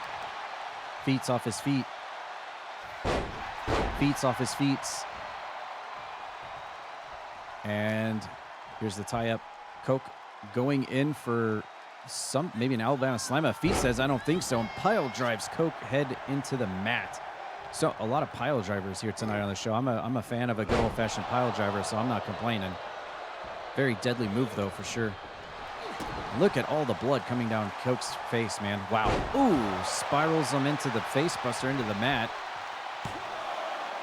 Is that enough? No, Feats is going to kick out. And Feats rolling out of the ring to kind of catch his breath here. What's Coke going to do? He's going to try to go high risk. Here he goes. Double axe handle off the top to the outside, and it does hit. Coke not really known for his top rope or flying skills, but he'll do it here against Feats. He knows there's a lot of implications in this match. If Feats is able to actually beat him, Coke could be looking at his first person he puts the title up against here in the land of CPW. Up to a 4 count on the outside. Coke with some jabs and a headbutt. And there's Mr. Coke throwing Feats back into the ring. Feats kind of spazzing out in the ring there a little bit. Not sure what that was about. And here we go. Oh no, cold Coke stunner, cold Coke stunner, cold Coke stunner. And it wasn't 316 bits either. That was a cold Coke stunner. Is it enough? No, it is. And Mr. Coke out of nowhere with the cold Coke stunner. A bleeding TV champion will get the win in a very tough contest between the two of them.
The following contest is scheduled for one fall. Making his way to the ring from Jersey City, New Jersey, weighing in at 242 pounds, Sean the Show! Let's do this!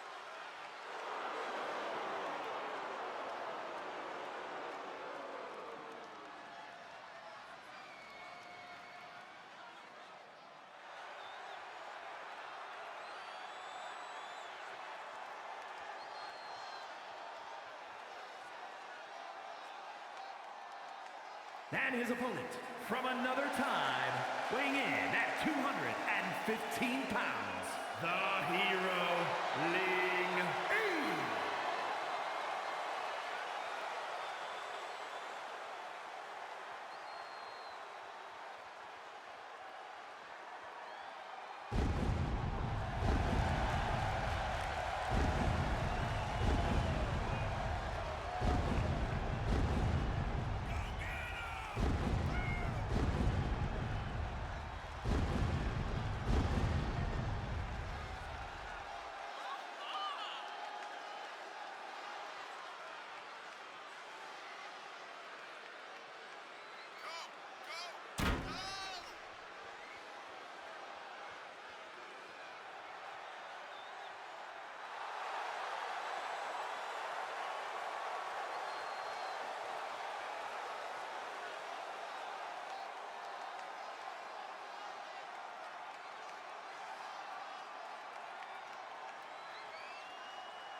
All right, it's been a while since we've seen Linky. The last time we saw him officially inside a ring was when he and Miles had that ambulance match. And that was the last time we saw him getting shoved into the back of that ambulance by Miles Wildmore. And then he's been gone for a while. I don't know where he's been, maybe off to some island. Maybe he woke up from his awakening. Maybe he's in the dark world. Who knows? But he is back here at CPW, and he's looking pretty good, I have to say, getting ready for his big date with Miles at the big one at the end of the month. And this will definitely be a tester teaser matchup here as he faces Sean the Show Broderick, who's always looking 100% with those $500 sunglasses plus inflation prices. In this one-on-one match, I can't recall if I've ever seen Linky versus Sean one-on-one. This is definitely a night of first-time evers when it comes to pair-ups and matchups. For sure, you love to see it. But Linky right out of the gate is going to try to go for that Octorock stretch. Haha, see what I did there. Sean immediately going to break out of that, though, right at the beginning of the matchup. And hello, Scorpios. You had a match earlier. Looked pretty good, too. Definitely worth checking the VOD out. Sean now directing traffic into Linky into the corner. Linky with a back elbow. Catching Sean off guard. Springboard catches him with the crossbody into the cover. Goes Linky. Definitely want to pick up a win here over Sean tonight to get his momentum going towards his match with Miles at the big one. This would definitely be in his best interest, but you never know with Sean the Show. That asshole uppercut and that softball or that fast pitch can come out of nowhere for sure. There's the knee and clothesline variant from Sean the Show. A couple of jabs, a toe kick, and a huge fist to the side of the head. Linky gonna trip him up, send Sean to the mat. Yeah, been going good. Stream's been awesome. We've had a great show so far. Basically, the 2K24 send-off night tonight. 2K25 looks like it will be in full effect next Tuesday, so a lot quicker than I think anybody would have guessed or estimated. But hey, I'm Croakitoad. Almost had a referee bump there. Sean off the ropes, ducks under, leapfrogs. And Linky, look at that, double stompers. Onto Sean while he's down, goes for the cover, leg hooked. And a power out. By the way, for other content here at Croakitoad this week, you can fully expect to see tomorrow night, Wednesday, I will be playing the Doom Eternal DLC. Hopefully both of them, if all goes well.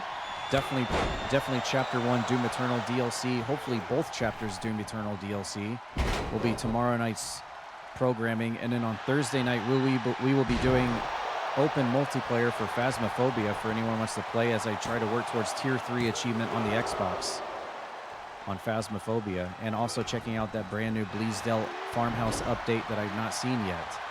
Lots of new updates rolling out for Phasmophobia these days. Looking forward to checking that out on Thursday night. And there will be no streams over the weekend here at Croakitoad. No streams over the weekend. Sean the Show guillotines Linky over the top rope. Next week, you can expect to see a co-op run-through of the brand new game Split Fiction Myself and Jin Von Lee will be playing together in co-op throughout the weekend of the brand new game Split Fiction on the Xbox, as well as I got a key from Ubisoft for the brand new Assassin's Creed Shadows, the brand new Assassin's Creed game coming out next week. I will be playing that on next week's streams as well. Brand new Assassin's Creed, looking forward to it. But you can expect that content, as well as the brand new Power Wash Simulator DLC, Wallace and Gromit. We need to get through that, as well as the brand new Age of Mythology Chinese DLC expansion pack. Need to play a little bit of that as well. So you can expect all of that, as well as Tomb Raider Angel of Darkness for 100% achievements. That'll be happening here soon around the corner on nights when it is not about wrestling. And yes, the brand new Dynasty Warriors. Yes, yes. And now apparently the RoboCop for all achievements on the Xbox as well. If you look at the top part of your screen, RoboCop has been unlocked thanks to Deputy Dog as well for 100% achievements. Look at Linky go off the rope. Top rope there, right off of Death Mountain. Springing and dinging on Sean the Show here. And look at this. Oh my goodness. That looks like he almost hyperextended his knees. Glad it didn't. Linky going ham here on Sean the Show, pulling out some quickie moves here. Some new moves I've never seen him have before, actually. So maybe that time off being thrown into the ambulance by Miles Wildmore a few weeks ago did him some good to go back to Kakariko Village and start training. Sean gonna drop him with a backdrop on the ring apron. Now we're on the outside of the ring again. Scorpios has the Chinese DLC. Nice. Very nice.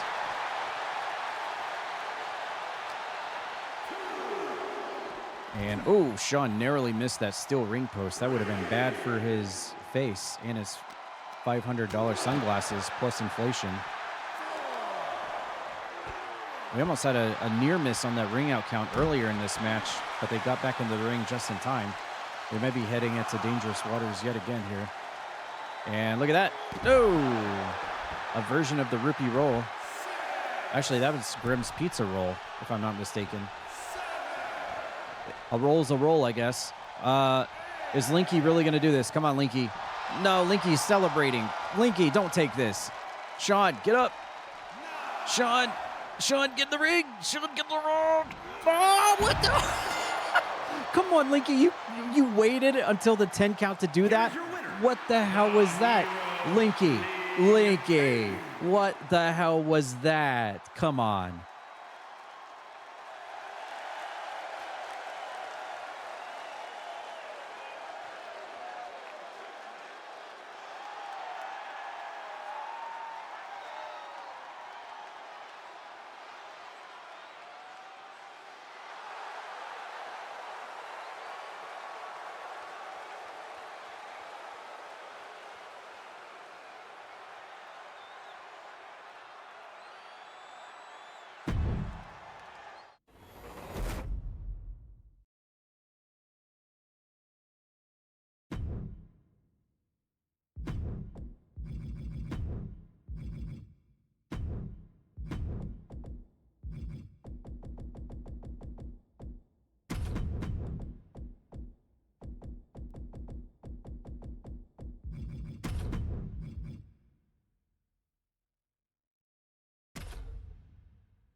The following contest is scheduled for one fall.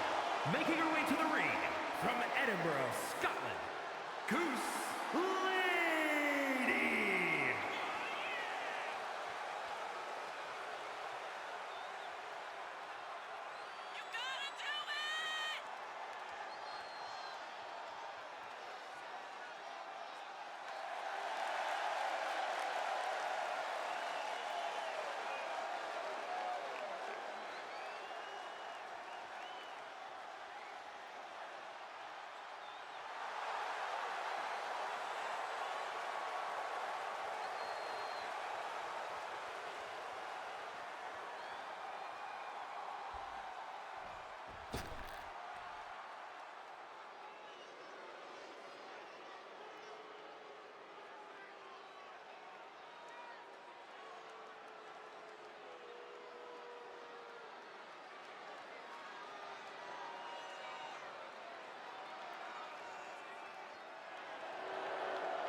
St. Louis, Missouri, the Women's World Champion, the Dragon.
Interesting matchup we have here in the ladies roster of CPW. We've got the current reigning women's champion Spinny taking on Mama Buttons here tonight, one-on-one. Buttons is known for her time being the Young Lions champion. Recently lost that belt to Spike Ryan. Maybe on the hunt, the Goose Lady on the hunt to get that title back away from him. But in the meantime, getting a chance to go one-on-one with the women's champion tonight to test her mettle against the top of the ladies rankings. A great test match for Buttons tonight to see how she fares, and also a great match for Spinny to keep herself maintained as the top of the queen of the mountain of CPW for sure, as she also looks for her #1 contender for the women's title. There's a lot of great names out there and possibilities that it could be, and a lot of great matchups that could face off against her. We know them when we're thinking of them. So we'll have to see how that leads and builds up towards the big one at the end of the month. A lot of great, wonderful women's wrestlers at Croakitoad Pro Wrestling for sure, but considering that intergender is completely on the table now, heading into the new season of CPW, I mean, let's be honest, it could also be someone outside of the female roster gunning for that women's championship too. Someone like a Tad Peters, perhaps, if he so wanted to. He did, in fact, win that TLC match against Spinny at Entanglement a few weeks ago and has that briefcase. We still don't know what's inside of it. You know, that's the one thing that irks me the most about this whole Dead Zone business. They're too quiet. It makes me nervous. You know, it's easy to predict the ones that are always talking. Talk, talk, talk, talk, talk, talk. I'm going to do this. I'm going to do that. Talk, talk, talkity talk. You know what they're going to do. You can plan accordingly. They just talk and reveal all their plans and talk, talk, talkity talk. It's the ones that are in the background, quiet, remaining in the shadows, plotting, preparing. That's what makes me nervous. And that's why I'm really nervous about the Dead Zone, because they've been very, very quiet. Even with someone as maniacal and twisted as someone like Tad Peters, who loves to talk, even he's been very, very quiet in Croakitoad Pro Wrestling so far. And it's making me really nervous because I don't know what the Dead Zone's intentions are, what their game plans are moving forwards. And one can only assume, but it's probably not going to be good whenever that comes to fruition. Either way, Spinny, just like every other champion in CPW, definitely needs to have eyes in the back of her head, because there are always going to be challengers to rise up and try to take that title belt away. Never a dull moment being a title champion in CPW, that's for sure. Spinny just kicks Buttons in the side of the head a few times. Very brutal offense that Spinny brings to the table in her matches. Nothing really fancy about it, just hard knuckle brawling style by Spinny with a little bit of flippy moves thrown in. The Buttons thrives on being underestimated and overlooked. That's where she definitely thrives, when you think that she just can't quite cut the mustard. She comes out of nowhere and steals your keys and does it. And that's Button's whole game plan and strategy in CPW. And it has worked because she is a former Young Lions champion, facing off against some of the biggest, like Rock Hard Meat, for example.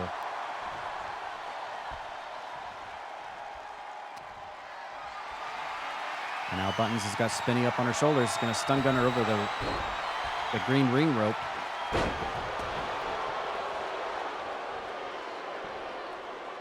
Spinny back into control. And look at Buttons here. Was she grabbing Spinny by her ears? Oh my goodness. I've never seen that before. And again, she's going to go for it again. Buttons literally picking Spinny up by her ears. And she's going to do it 3 times. This mischievous goose, this mischievous duck goose lady, using ears in her offense. I've never seen that before. And look at Buttons. There she goes. Pop, pop. And completely faints the women's champion there with a couple of jabs. That is the Buttons way. That is the Buttons offense for sure. And she's just going to casually go for the cover. Is it enough? Nope. Spinny powers out, shoulder up. And here comes, oh no! Spinny taking advantage of the referee being in the way and kicks Buttons in the face, but Buttons trying to mount a comeback here. Great back and forth action we have here between women's champion Spinny and former Young Lions champion Buttons. And after the stun gun, again, lots of those tonight. Spinny lateral press into the cover. Buttons powers out. We are nearing the end of our show tonight. Really, really appreciate everyone hanging out tonight. We had a really great show. Still more to come, though. It's not over yet. But, man, so far, nice. It's like a falcon arrow or something there by Spinny. Spear in the corner on Buttons while she's tucked away in the corner. Appreciate everyone hanging out tonight. Thank you for the donations, the resubs, the gift subs. Croakitoad community popping off tonight, big time. And appreciate the raids as well. Oh, trust me, we're not over yet there, Mr. Kefka. We're not over yet. Spinny working on the wrist. Ooh, kick to the side of the head. As Buttons continues her assault here. And she's ready for a finisher. She's going to try to lock in. Let Buttons cook. Is she going to walk out of this thing? Oh, going for the wing clipper. And she's got Spinny, the women's champion, up, looking for a submission. This could be huge if Buttons can make Spinny tap here or give up. Is it going to happen? No, it is not. Not on that occasion. Buttons, once again, locked and ready for something else. What's she going to go for? Oh, and now she's got the wing clipper. Oh, the other variant of the wing clipper. Completely rocks Spinny and goes for the cover, but Spinny showing her resilience. That's the reason why she is the women's champion for sure. Pump fires right back at Buttons with a spear. And Spinny showing her ground game there, just pummeling away at Buttons. Various shots. Oh, look at this. Spinny picking Buttons up onto her shoulders. Ooh, wheelbarrows are down into the bridging Samoan drop, into the pinfall. Interesting maneuver there. Buttons able to get out, though. Great back and forth match here. Both ladies definitely being put to the test. Oh, dragon suplex out of nowhere by Spinny. I believe Buttons' foot might be in the ropes. I guess not. The referee didn't see it either way, and Spinny, the women's champion, will pick up the win over Buttons. But Buttons proved a lot tonight in that match. The women's champion walking out unscathed tonight in a tough contest.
No, you.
All right, we're getting down to our probably about our last 3 matches of the show tonight. It's been a long show, but since this is kind of a send off for 2K24, wanted to make sure we had a nice, really amazing show with lots of great matches tonight. So thanks everyone for sticking around on a slightly longer than usual show.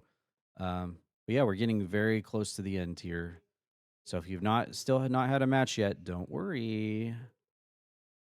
There's just a tiny bit more to go.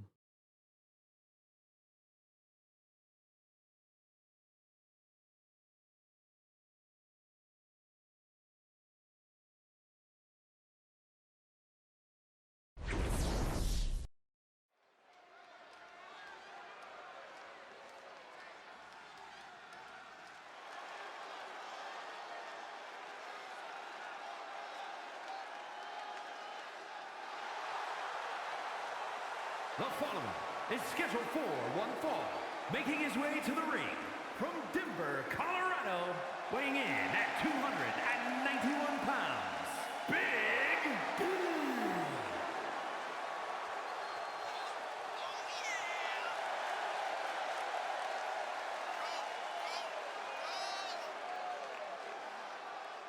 Oh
And his opponent, representing the Undead, from Norman, Oklahoma, weighing in at 235 pounds, Ted Peters!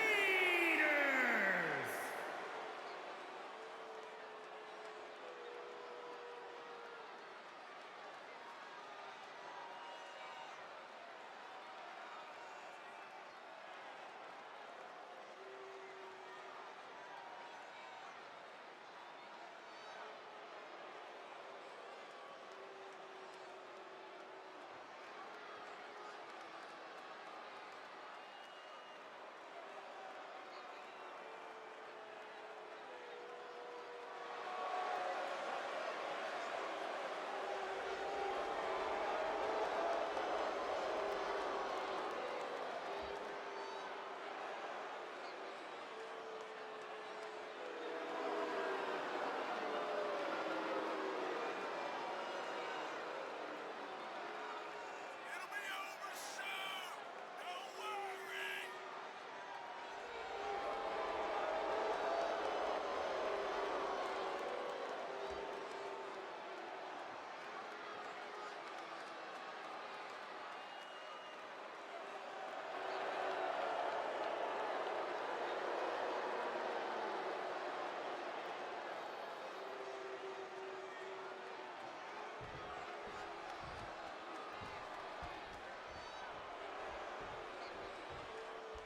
Oh boy. I hope Big D is ready for what he has set in front of him tonight, because it's not going to be like your any other opponent in CPW, that's for sure. The Dead Zone are here. Only a few of the members, though, as I said before previously. Most of their game plans, strategies are just left in the shadows. Not a whole lot of commotion coming out of the Dead Zone here at Croakitoad Pro Wrestling so far, leaving most of their planning and strategery in the shadows, leaving everyone wondering when they will strike, at what time, and when it will happen. But here tonight we see a reasonable force of the Dead Zone, as it will be Big D taking on Tad Peters one-on-one in this matchup as we wind down close to the end of our show tonight. I believe this, if this match ever did happen, it was many, many, many years ago. I don't think Big D and Tad Peters have fought here in recent times. I want to say Big D and Tad Peters actually fought once for the World Heavyweight title at one time, but that was a long time ago for sure. So definitely tonight is a night of matches that we've either never seen before or matches that it's been a long time since we've seen happen. A welcome change, if I say so myself. Of course, Big D getting ready for his Big Kappa title opportunity against Lady Lavven next Tuesday. We now know it will be Big D versus Lady Lavven one-on-one. Kitten will not be involved in that match. And Tad Peters right now just kind of stuck in that Dead Zone limbo right now, as we just question and wonder what the hell they are up to. What is their game plan? Who are they going to target? What are they going to do next? We know Tad and Asterial have been a thorn in the side of the World Heavyweight Champion Grimm for many, many months. So maybe the continued pressure on him while he has to deal with Raji is in their game plans as we get close to no man's land here for Big D. He does not want to be out here. I'm noticing the referees following them outside the ring. Has this match changed and evolved from a regular singles match to something else, as per the Dead Zone just doing whatever they want to do here at CPW? It seems that way, because I'm not seeing any ring out counts going on. And Big D is actually pinning Tad Peters on the outside of the ring, so I guess it's his falls count anywhere as well. Quickie roll up by Tad on Big D, as we saw the Zombie and Dark Phantom coming out to the ring. Members of the Dead Zone still, the presence of Nosferatu has been very limited here at CPW. The presence of Miharu has been very limited this season as well. And while we do know that the Zombie has infected Miles Wildmore, the Zombie took the soul of Asterial, the Zombie took the soul of Azarain, which out of the three of them, I say Asterial is probably more of the cohesive unit part of the Dead Zone, considering she was has been an active tag team with Tad Peters, but really it seems like Miles Wildmore and Azarine have been more or less left to their own devices. They've been lynched by the Zombie, not necessarily full-fledged official members of the Dead Zone, because you don't really ever see the Dead Zone consistently follow Miles Wildmore and Azarine to the ring. I think Azarine was already insane to begin with, and it just complicated things when the Zombie turned a madman into an absolute psychotic menace. And Miles, of course, I feel like out of the three of them, the resistance to break away from the Dead Zone is the most strongest with Miles, so probably that's why he has been left to just be a walking time bomb to everybody else in the roster. As Tad Peters just going maniacal here on Big D. Barbed wire baseball bat in the ring. Big D's been busted open. I think it's the bridge of his nose has been cut open. Big D gonna get his money's worth on this one, that's for sure. And the Dead Zone at ringside still has not even made a presence, really. Uh-oh, this could be bad. Tad Peters locked up into that torture rack. Big D, that's a submission move, but a little too early in the match. Oh, my God. Big D trying to... oh, my God. Did that land in Tad Peters' crotch?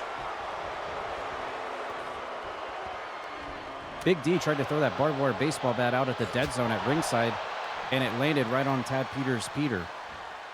Whoa, nice suplex. I love it. I love a good suplex. Oh, no. Big D. Is he going to land on all of the Dead Zone? Oh, my God. Look out. Oh. Are you serious? He had 3 targets there back-to-back, and he missed all 3 of them. And this is why Big D doesn't do high risk. Stay on the ground, buddy. You're too big for that. Stop sign.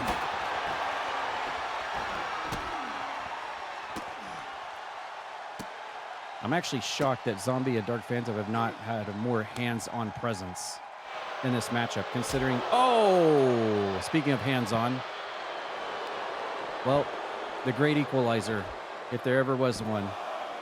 Don't tell me that's how it's going to win. That's how it's going to win.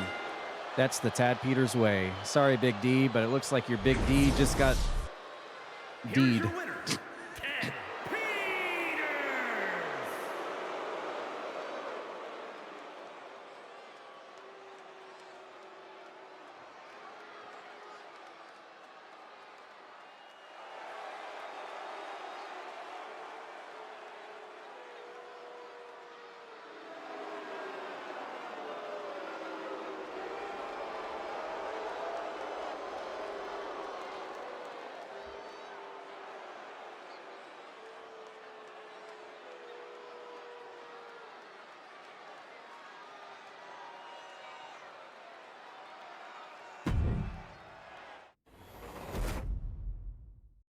Leave it to Tad Peters to win off of a low blow. What a low blow. I feel like once Big D is done figuring out what he's going to do on that Kappa title next week, he might be not finished with Tad Peters. He might have taken that personally.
The following contest is scheduled for one fall. Making her way to the ring, representing the good guys from Louisville, Kentucky, Terry L.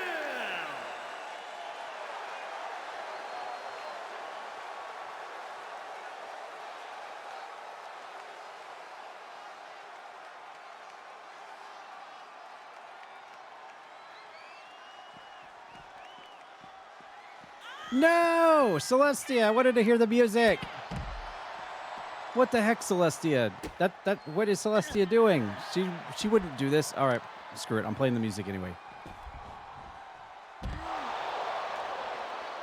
What on earth is going on here? Celestia going outside of her comfort zone. I would not expect Celestia to come out and attack Asterial from behind during her entrance. What the heck is going on here? Apparently, Celestia is in the mood to fight tonight. She knows that Asterial is a huge presence in CPW, and a win here would definitely do Celestia a lot of good in getting herself back up to the top of the mountain of the ladies' women's title division. So she's not going to hold off at all. Ambushing Asterial from behind on the way to the ring. I would expect this from someone like Asterial, but not Celestia. I guess she's just being feisty tonight, knowing that this match is going to be very important to both of these competitors, in fact, as Asterial has been kind of hinting at going for that women's title herself lately. You know, in her off vacation time in between, you know, trolling her husband, the world champion and all. You know, just in her off time. Nothing special. Nothing fancy. All right, we're back in the ring now. The bell officially ding-a-lings, and we get our very first ever Celestia versus Asterial matchup in CPW history right here.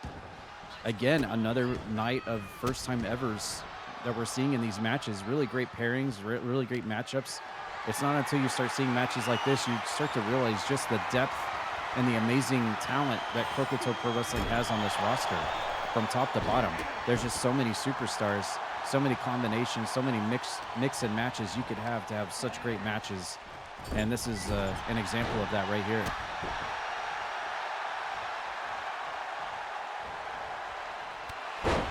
This will be our semi-main event of the evening, by the way, ladies and gentlemen. Semi-main event of the evening, Asterial versus Celestia. The first ever CPW Women's Champion Celestia taking on the first ever Tag Team Champion Asterial in this matchup as Celestia rolls out to the outside. Celestia rolls out to the outside. Asterial is going to go high risk here, and she connects. Slingshots out of the ring over the top rope, lands on the button. Not the buttons, but the button. And Asterial, look at that. Great move there by Ash on the outside.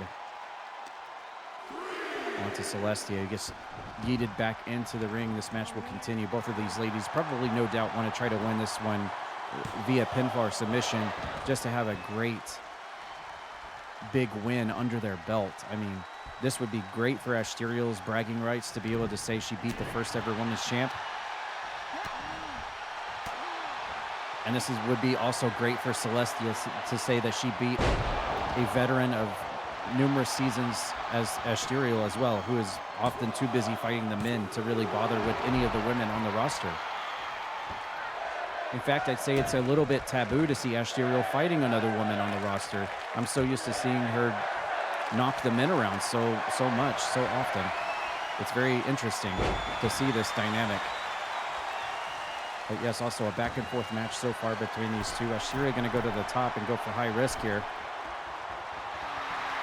Goading Celestia to stand up to her feet. And yeah, you got to wonder when that cast is finally going to come off after what Celestia went through back at War Games when Spinny dove off the top of the cage on top of her, and then she got smashed through a table by the Welsh Mosher. Surely those wounds are probably healed by now, you would think.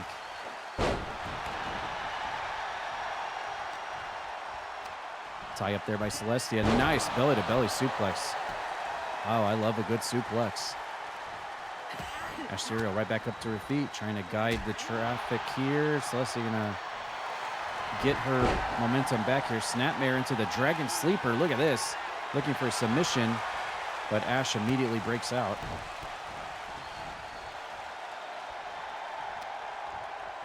And Ash going to fire back with a sit-out powerbomb. Do I have your attention now, huh? Celestia rolling out to the outside and catches Ash on her way outside.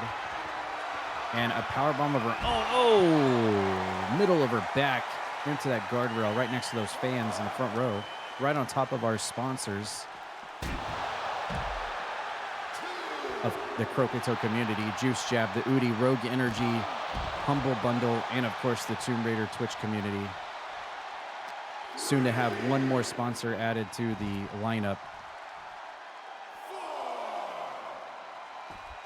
What the heck is Asterial doing to Celestia? Asterial crawling all weirdly on top of Celestia there. Maybe a little bit too hot for Twitch, I would say.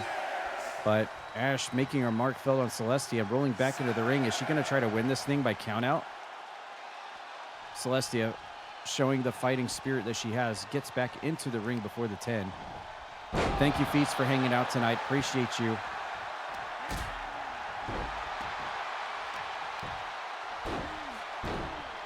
Celestia throwing the back of Ash's head into the ring mat as she was able to get back into the ring to answer the 10 count. Back elbow from Celestia, countering Asterial, and here's Celestia, double underhook. Nice, Angel's Wings by Celestia. The Celestial Wings finisher, facebuster on Asterial, almost gets the 3 count. Celestia thought she had it there. Asterial going to be the one to roll out this time. Celestia now going high risk. Here she goes. Big splash. Man, the height on that was crazy. Incredible height on the aerial maneuver from Celestia. Landing right on the mark. And we're back outside the ring again here in our semi-main event of the evening. What the heck? Celestia was just doing the crybaby emote to Asterial. What the heck was that about? Well, Celestia could have stayed in the ring and let the count wind up, but she goes outside the ring to break the count up and reset it. I guess this just goes to show that both of these ladies want to win by pinfall or submission. They don't want to win by no stupid fluffy count out. That proves nothing. Cough, cough, Linky. Asterial back to her senses, throws Celestia into the turnbuckle. Gonna prop her up to the top.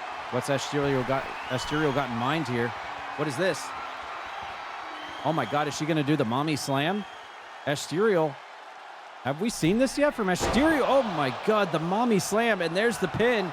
There's the pin. There's the pin on Celestia, the mommy slam, and she gets it.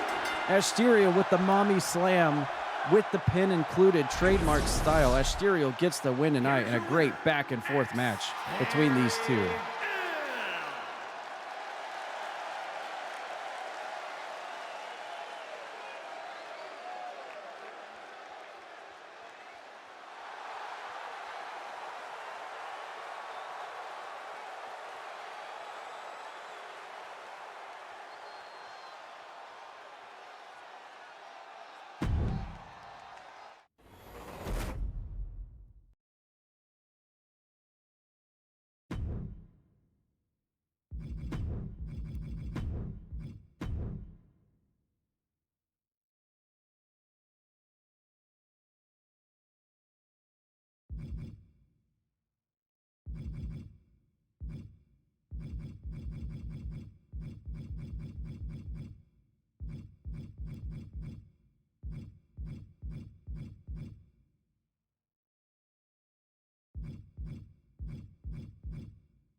All right, it's main event time, and if you're still stuck around for the main event of the evening, you are in for a huge treat because this is a match style you don't usually see. In fact, it's only happened one other time in CPW history. So if you've stuck around to the very end, you're about to watch something really fantastic go down. I didn't want to spoil it at the beginning. I was going to leave it be a surprise for everyone here at the end. But this is going to be fantastic. Wait until you see what this is all about in our main event of the evening.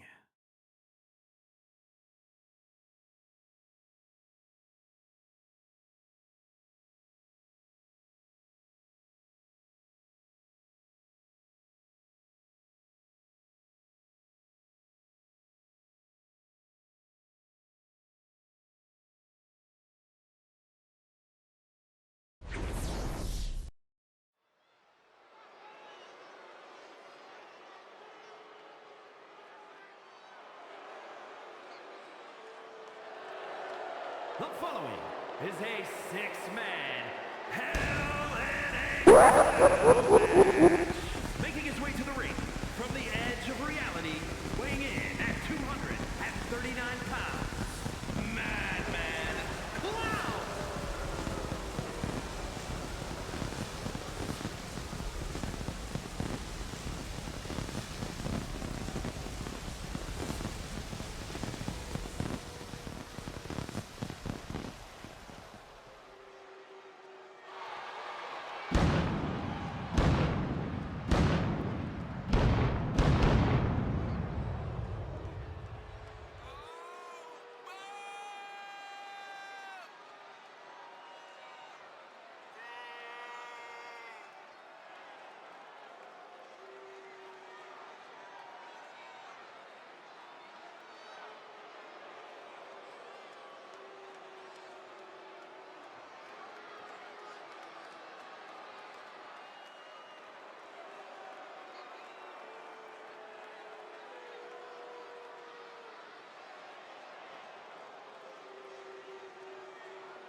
Every time he does that, I feel violated on my logo.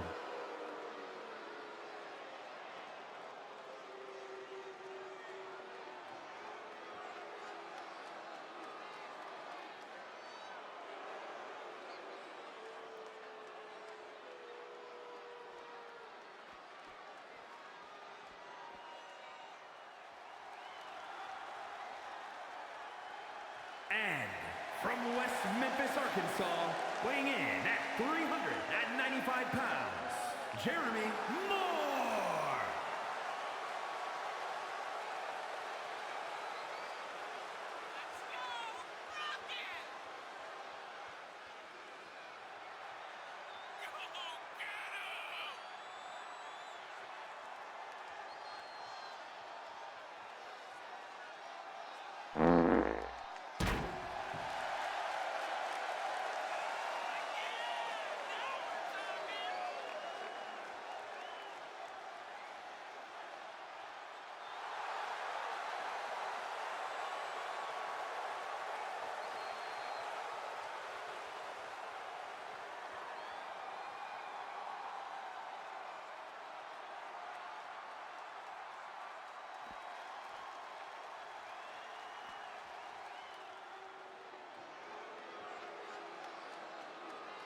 And from New Orleans, Louisiana, weighing in at 248 pounds, Cassidy Ryan.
And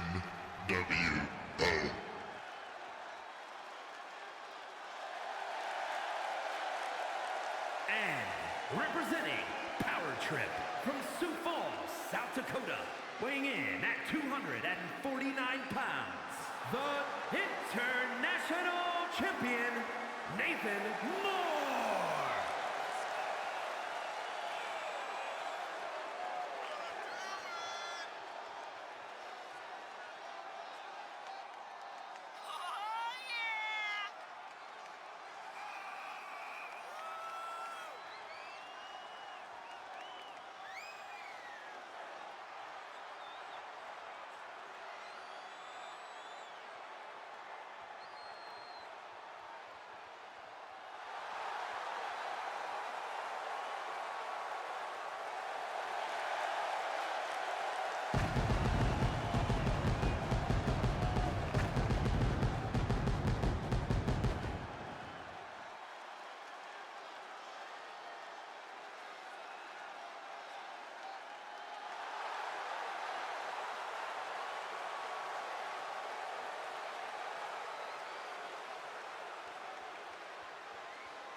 And from Baltimore, Maryland, weighing in at 230 pounds, Rose.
And representing the good guys from Louisville, Kentucky, weighing in at 220 pounds, the World Heavyweight Champion, the Hero, Grim.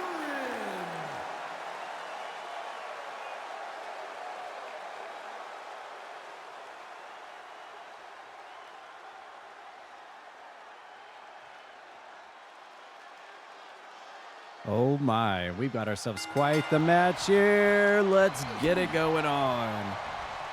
Main event of the evening tonight. Look at this, that huge, menacing, very scary looking steel structure before our very eyes. We've only seen this match one other time in CPW history, and that was between Jen Von Lee and OG Brad Vickers when they had their match back at Entanglement. The second only time we've seen Hell in the Cell in CPW history for our main event of the evening tonight. Basically our 2K24 send-off night,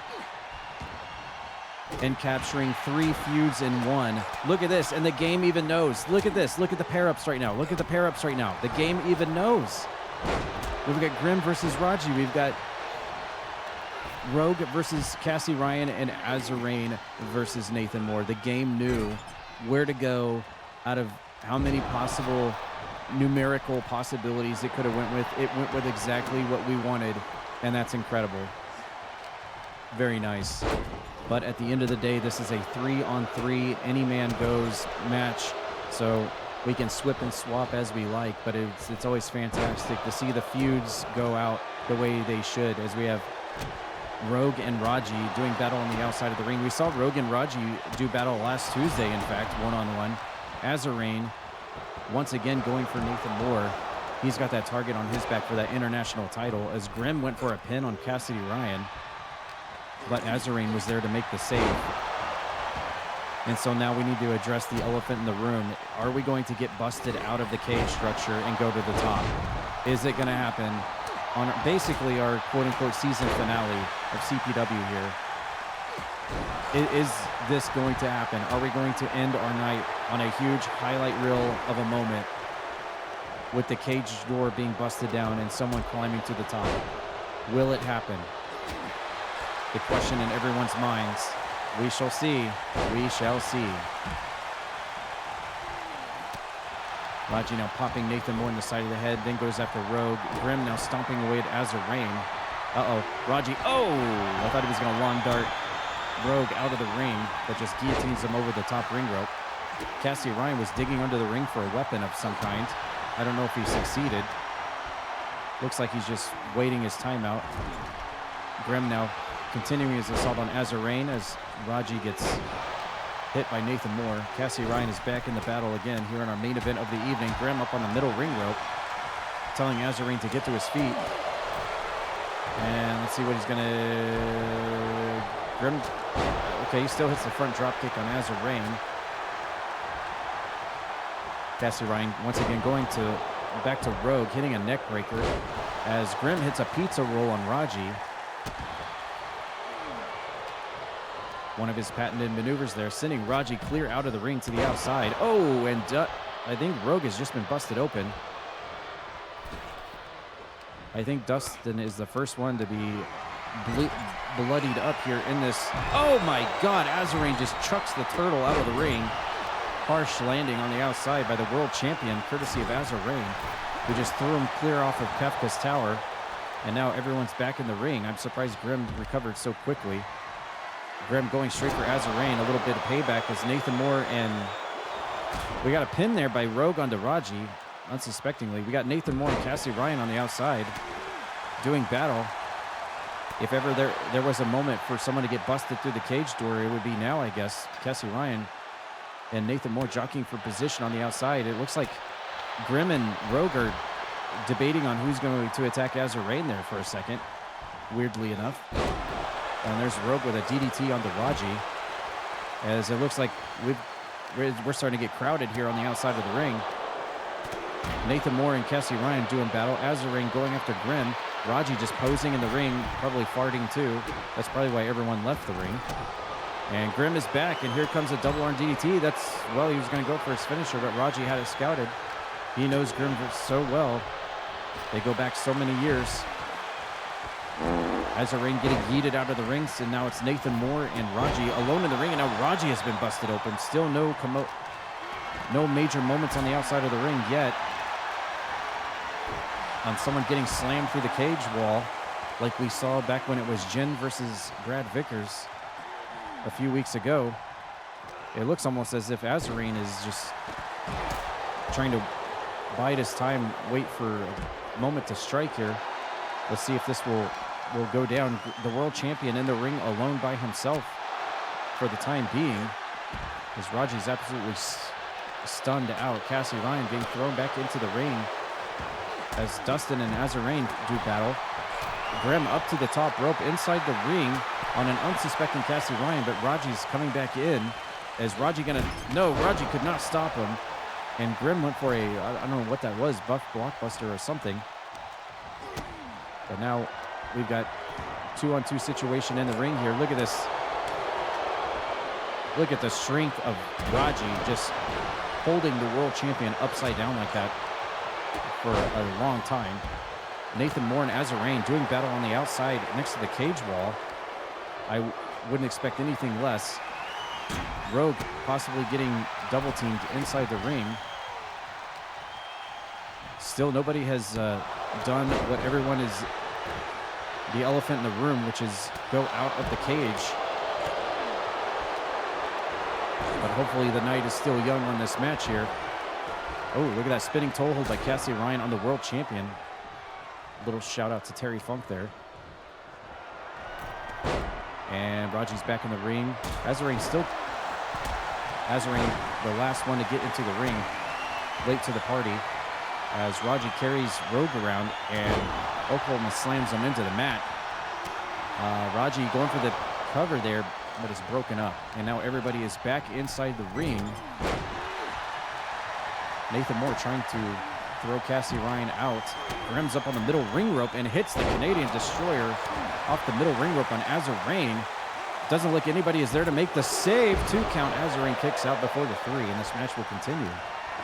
Cassie Ryan again digging under the ring and finds a trash can this time and almost throws it into Dustin's head. That's hilarious. Hilariously placed, hilariously timed, if I say so myself. Raji and Rogue alone in the ring right now as the battle is engaging inside the ring, outside the ring, everywhere you look. There are bodies colliding. Raji's got the trash can and just throws it at Rogue. And just everyone's hammering away at each other. I'm waiting for one of these walls to get crushed and broken down. Will it happen? Everyone's just kind of clustered in together over on the left side of the ring. What do we got? Oh, we got a tap out. Someone tapped. Oh, Rogue just tapped out Raji, and that's it. And that is it. Rogue taps out Raji with a submission maneuver, a chokehold, and that's going to be all she wrote. That's it. That's the ball game here tonight in this matchup and our main event.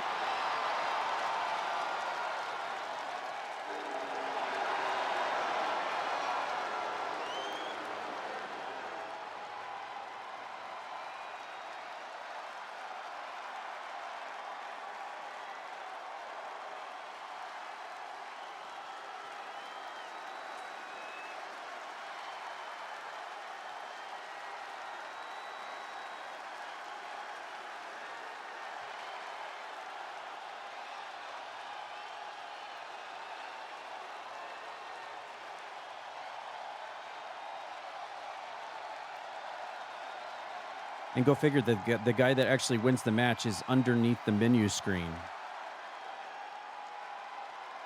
That's the game for you. And that's going to be it for that tonight. Yeah.